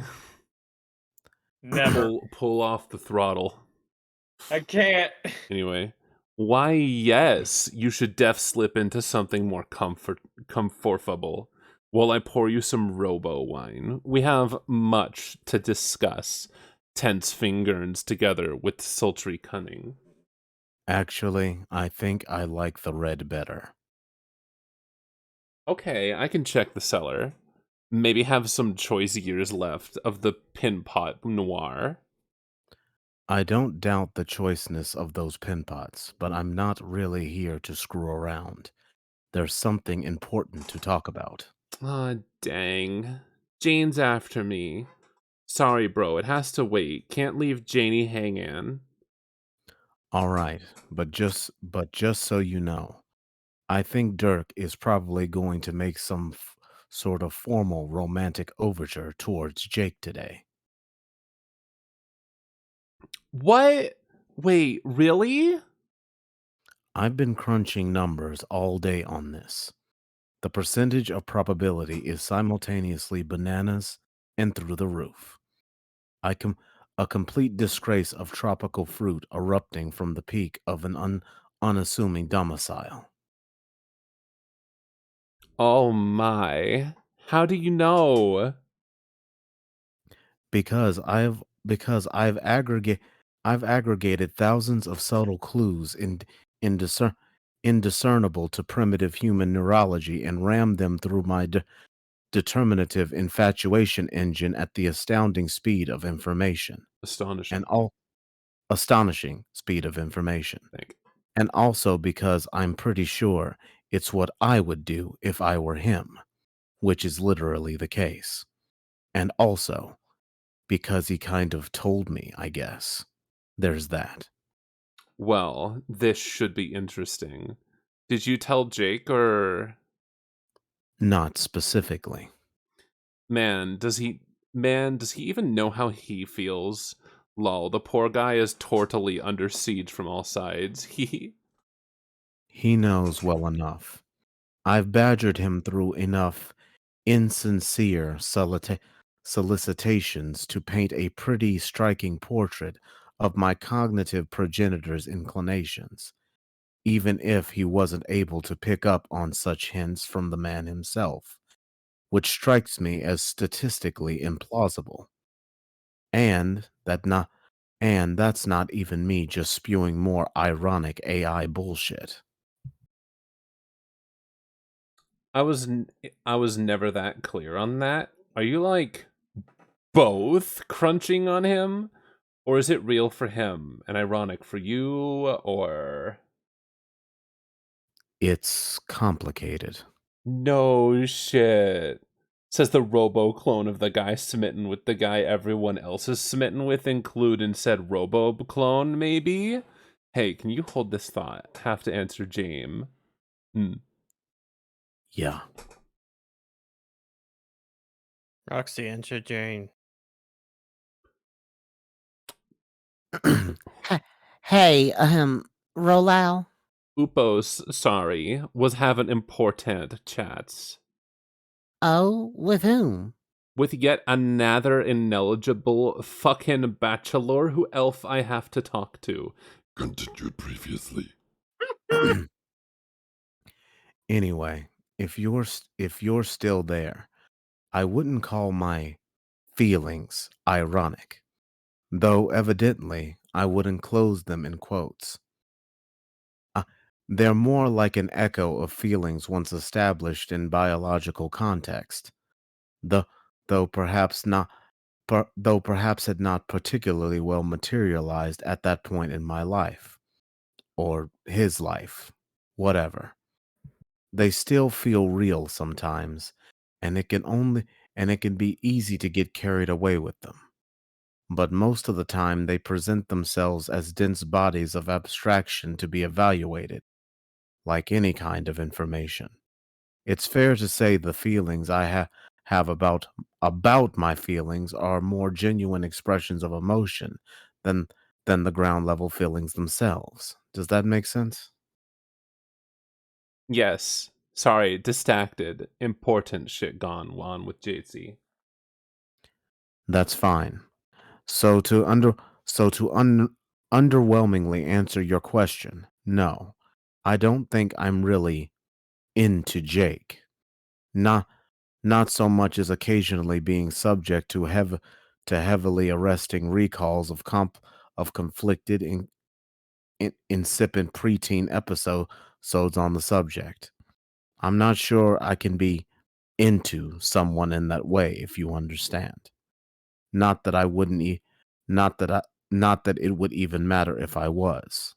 I'm glasses. Damn. What? Sorry, I'm listening to you, really. But I fucked up. Gotta make sure Jane doesn't run that file I sent. The virus? You sent it already? Sneaky.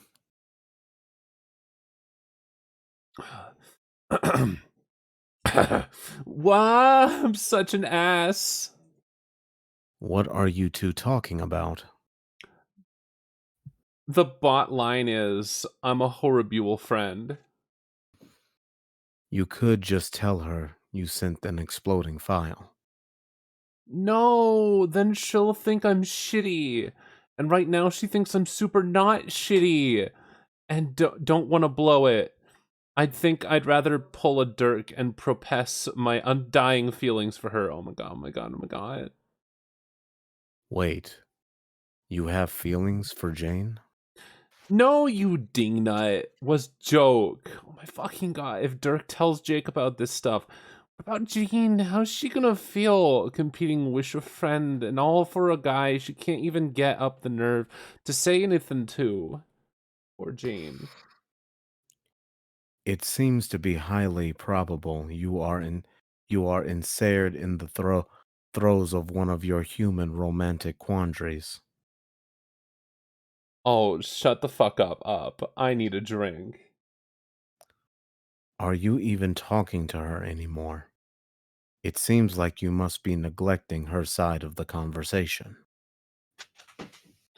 I'm in the middle of a dramatic pause. Calm your fucking tits, Bob. Oh, Bob? The fuck's she trying to say? Bob. Bob. Release. Sigh. Anyway, I won't distract you for much longer. I just felt the need to tip you off to this 800-ton gorilla dragging its knuckles across the horizon. Will this gorilla eat those bananas flying out of the roof, you said? No airborne fruit will be safe. I guess this is to be presented as something like a word of caution. If it's me going through with this, hypothetically, I'm not dropping some limp-wristed shucks buster on his ass and praying to the horse gods of irony for reciprocation. There will be no rocking back and forth on pigeon-toed feet while my face flushes with the blood of 1,000 timid bishies. I will not hold one tentative hand behind my head like like a flustered asshole from an Asian cartoon. Nor will an oversized bead of sweat overlap ludicrously on my visage. If it's me, I'm going all out. Oceans will rise, cities will fall, volcanoes will erupt. What I'm saying is, it's going to be a scene, and bystanders need to brace themselves. Okay, about when is the big scene happening? Probably after the game begins. I expect he'll hold off on playing his hand until he and Jake are in the session. He's taken certain measures. For some reason, I think he's latched on to this notion that functioning as the client for a player is customarily a way to pass a makeout as a one-way pass to make out city with that player. Everything with him and me is a matter of assiduous tactical forethought. Making a play to get his Jones on for the J-Man is no different. Not sure what any of this quiet means, but it sounds spectacular. I can't wait, though I'm still kind of torn about how to feel about his chances versus Jane's chances. What do I say to Jane about this? It's hard being as toady sweet a friend as me. It's hard and no one understands. Low. Sorry to hear that. As ever, I remain autonomous and dispassionate with. I remain an autonomous and sorry. As ever, I remain an autonomous and dispassionate witness of the oddity that is human interaction, while maintaining no investment in either outcome.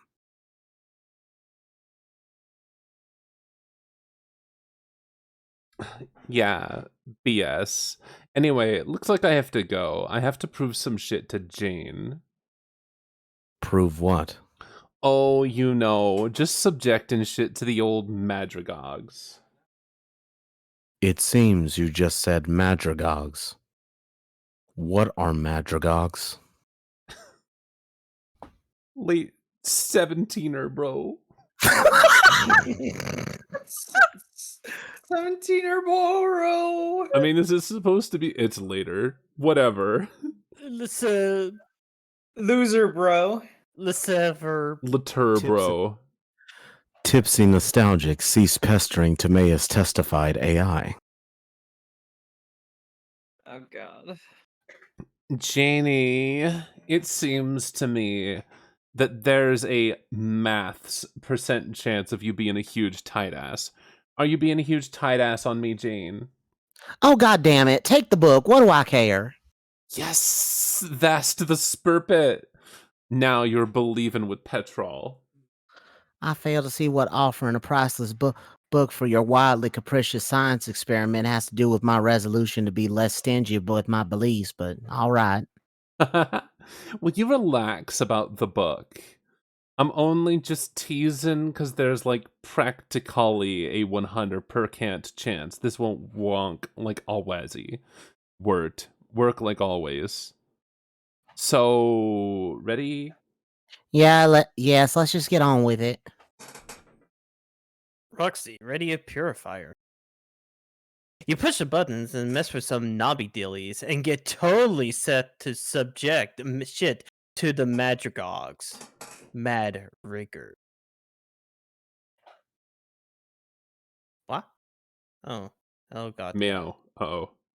Cat sees cat. Yes. Roxy aim. Roxy a purify.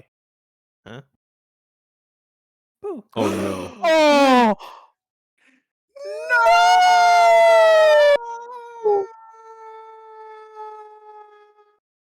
We finally learn.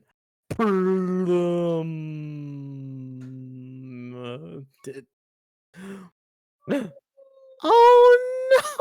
Friglish! Oh no, Friglish. It Continued tragically. just like Friglish in the book. Me? Why are you blaming me for see? It worked. The book is gone. Oh no. Oh shit. What is it? Shit. Did you say the book? Shit.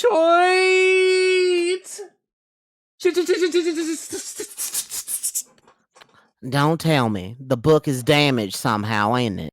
Fuke. Roxy Tech Book. Yep, he's dead. Totally Sassa crushed. You know that you just know that julep guzzling bastard is scrambling up his ladder as we speak, chuckling to himself while he fills his pockets with ill-begotten boon dollars. Go ahead, old man, laugh it up. Oh, Roxy. You guess you have to do something with the body now. Terrific. Maybe a funeral. That sounds like the perfect way to say goodbye to an old friend. But the environment outside isn't particularly hospitable for a burial these days. It also sounds kind of depressing to host a funeral by yourself. It's probably best to send them back to where it came from. Years ago, when you were exploring the lab, you found a machine somewhat similar to ectobiology equipment. Without knowing what it did, you activated it. And out came this friendly cat in a handsome little suit. You're still unsure where he came from. Though given the time step and coordinates on the machine, you have a feeling he belonged to your mother. If that is true, you feel bad for stealing her cat, let alone killing him. But you could never bring yourself to send him back. Until now, of course. She would probably want to know what happened to her disappearing cat, even if it meant discovering him dead a little while later. The device uses huge amount of power. Its entire power supply was almost fully depleted using it the first time. You've stockpiled as much uranium as you could for another test run. Looks like it would have to be a Roxy, no. take cat. Oh, Jaspers. Friglish. Your legs is full. Gotta swap it with something. Probably as good of an excuse as any to break in a new fenestrated plane. Roxy, retrieve mutant kitten. Put the kitten in the bottle. You swap the bottle with with one dead cat in for another. You often use this little guy to break in planes, like the intrepid test pilot. Not while it's in the bottle, though. That would be ridiculous. Since the bottles are not since the bottles are sort of just inventory abstractions, you have to break the bottle first before you can get serious about breaking some glass. Roxy, break bottle.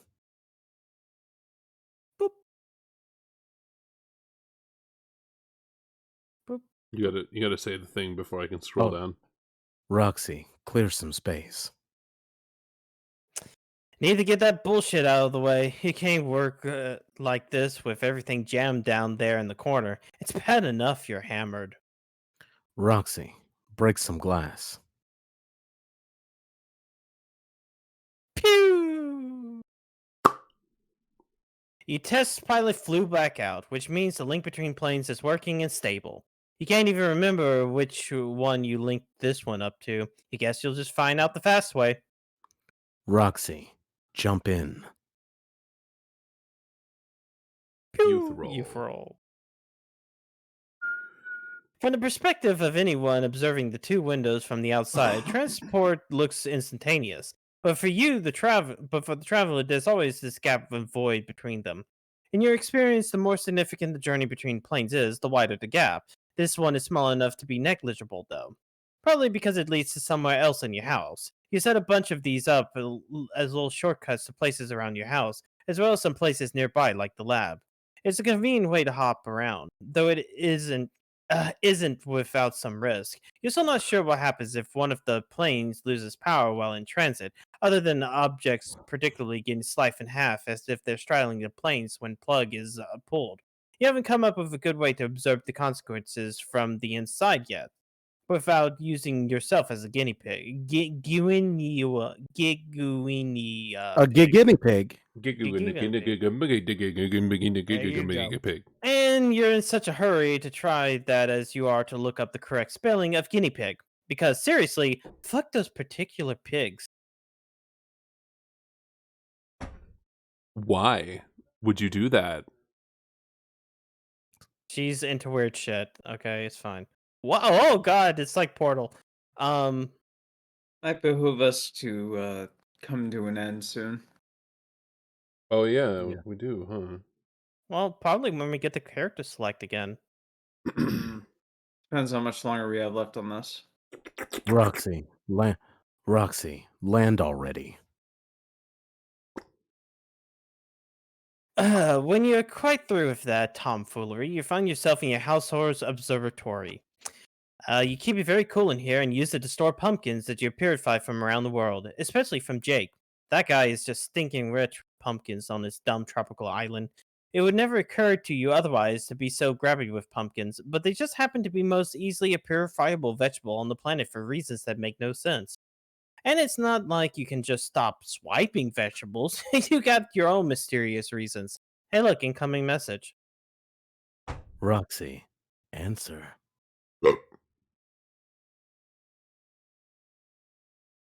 All right, I want someone to take Roxy so I can take Iranian Umbra once. Okay, maybe I'll try the drunkard. Godspeed. Yeah, Godspeed to you. Yeah. There you are. Tricky one to track down, you are. Oh, yeah. Don't know why I've been right here goofing around for hours. Oh, no doubt. Methinks it has less to do with your actual whereabouts as it does with your virtues as a hero of void.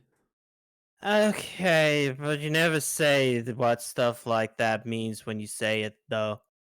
It's more casual spoilers, casual spoilers shit. Causal, and yes, somewhat. However, with these spoilers, by their nature, the more time that passes for you, the less relevant it becomes to guard their secrecy. As you approach your entry, details I have obscured will become more plainly evident, so I see no harm in loosening my tongue on certain matters the closer you get to the appointed hour. So you're saying I have, like, these magical void powers? Yes. Sounds like kind of shitty and boring powers to me. What can they even do besides make me invisible to an alien sometimes? Alien. The void aspect is fascinating, though. Its heroes preside over the essence of lack, or nothingness, the obfuscation of knowledge, or its outright destruction. Snooze. Well, I think it's wonderful. And anyway, one can hardly draw any conclusions about a player of aspect alone. The aspect is channeled more specifically by the assets of one's class. So you can't see me when I'm doing my voidery thing or whatever. What do you see? Is it just like a black screen? Pretty much. Hmm. It's just that footage of my mom does that too, like blacks out and stuff. My mom was a notorious scourge to the papayazi. Or, I mean, the Womam who is I'm supposed to be genetically descended from. Womam.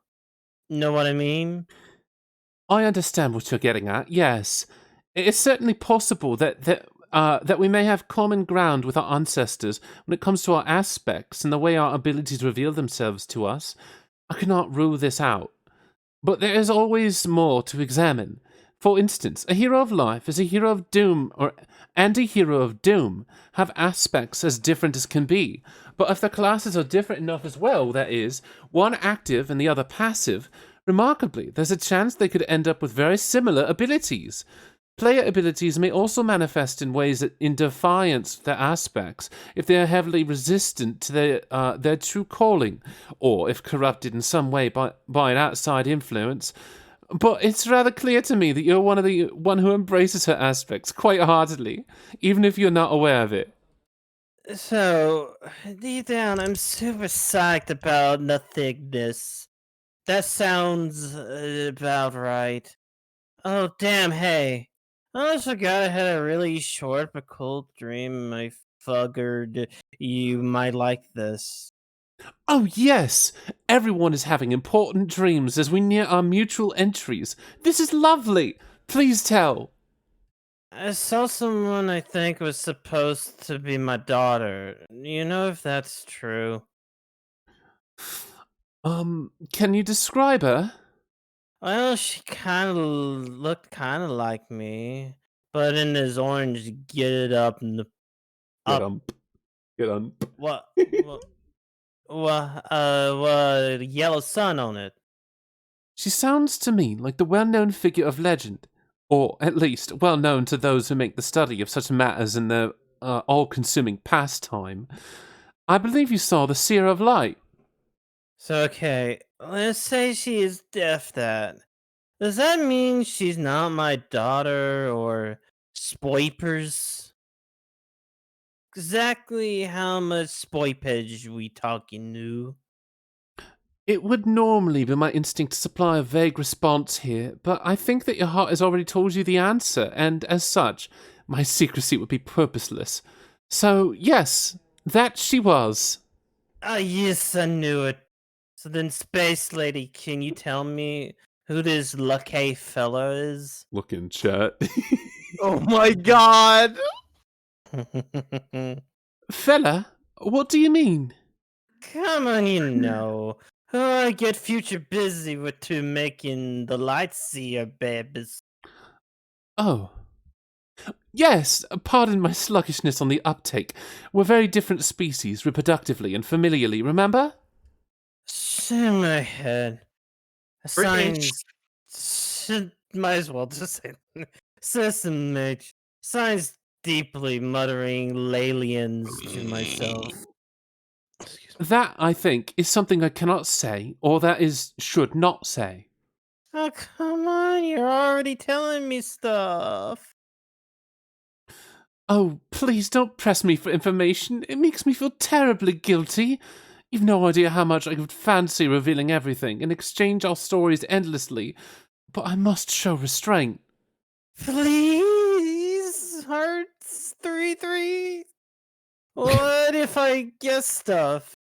Is it Strider? Does he get like ungay for a while as such?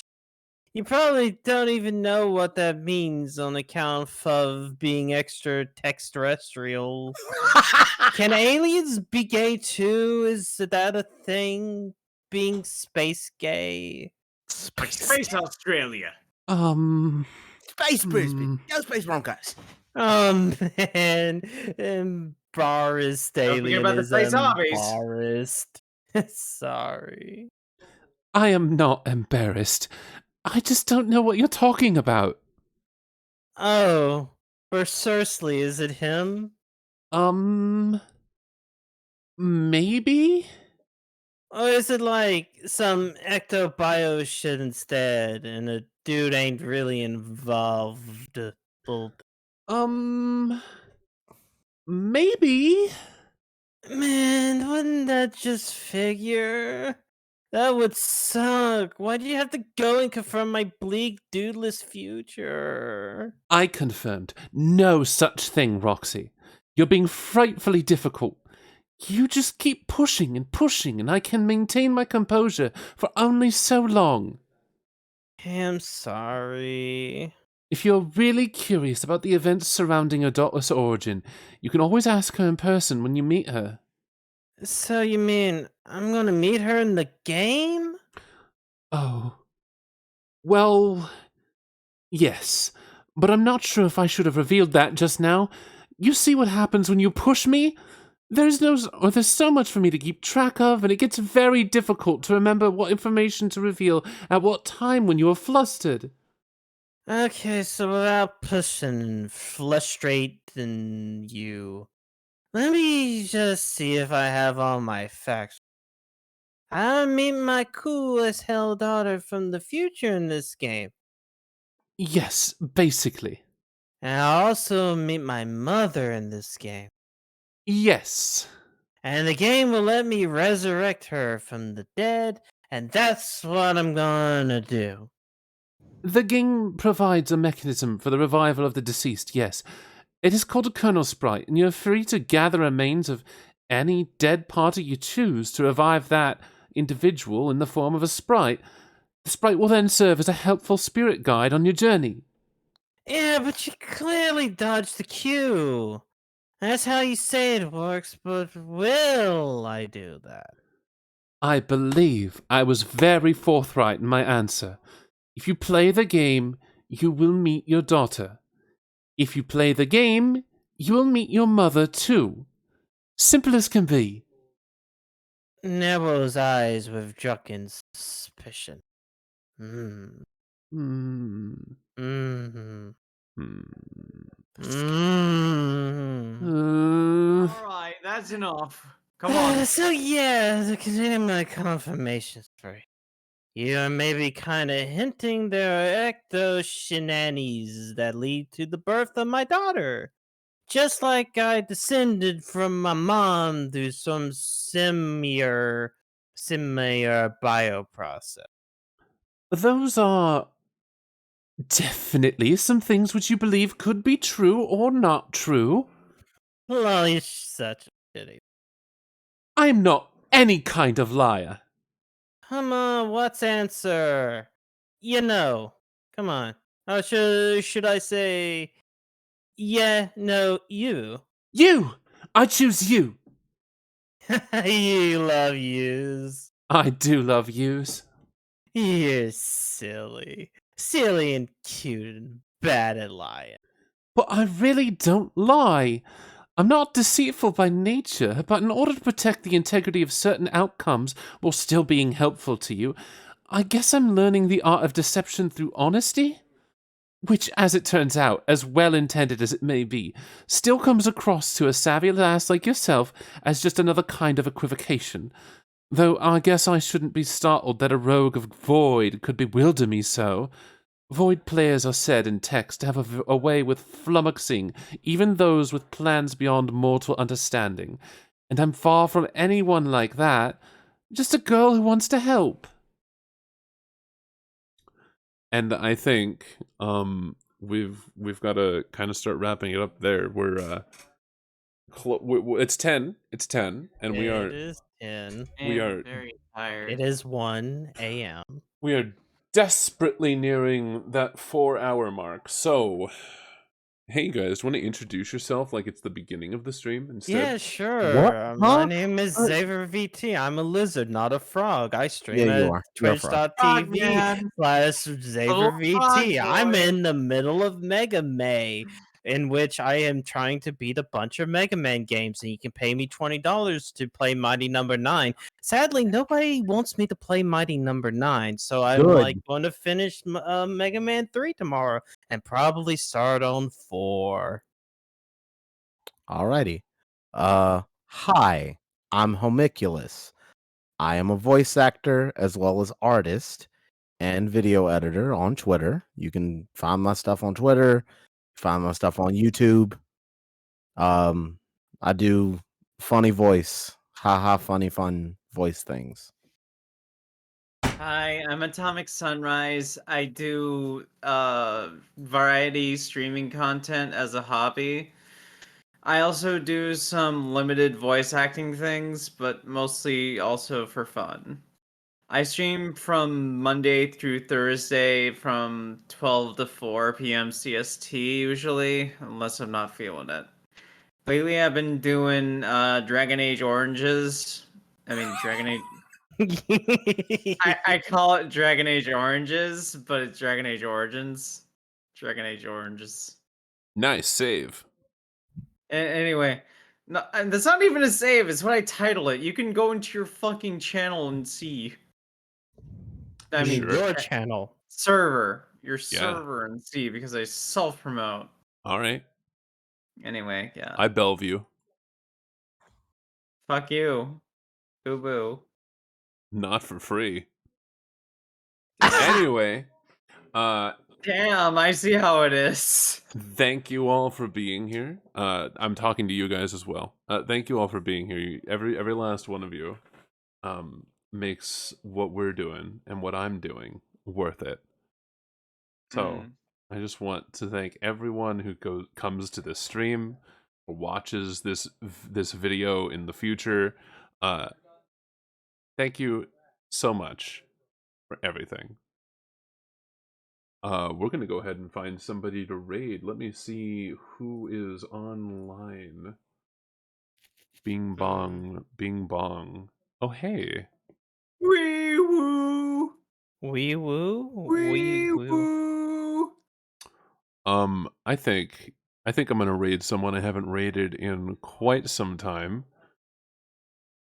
It's gonna be a complete and utter content shift from what we're doing now, but man, I gotta support some of my old homies, alright?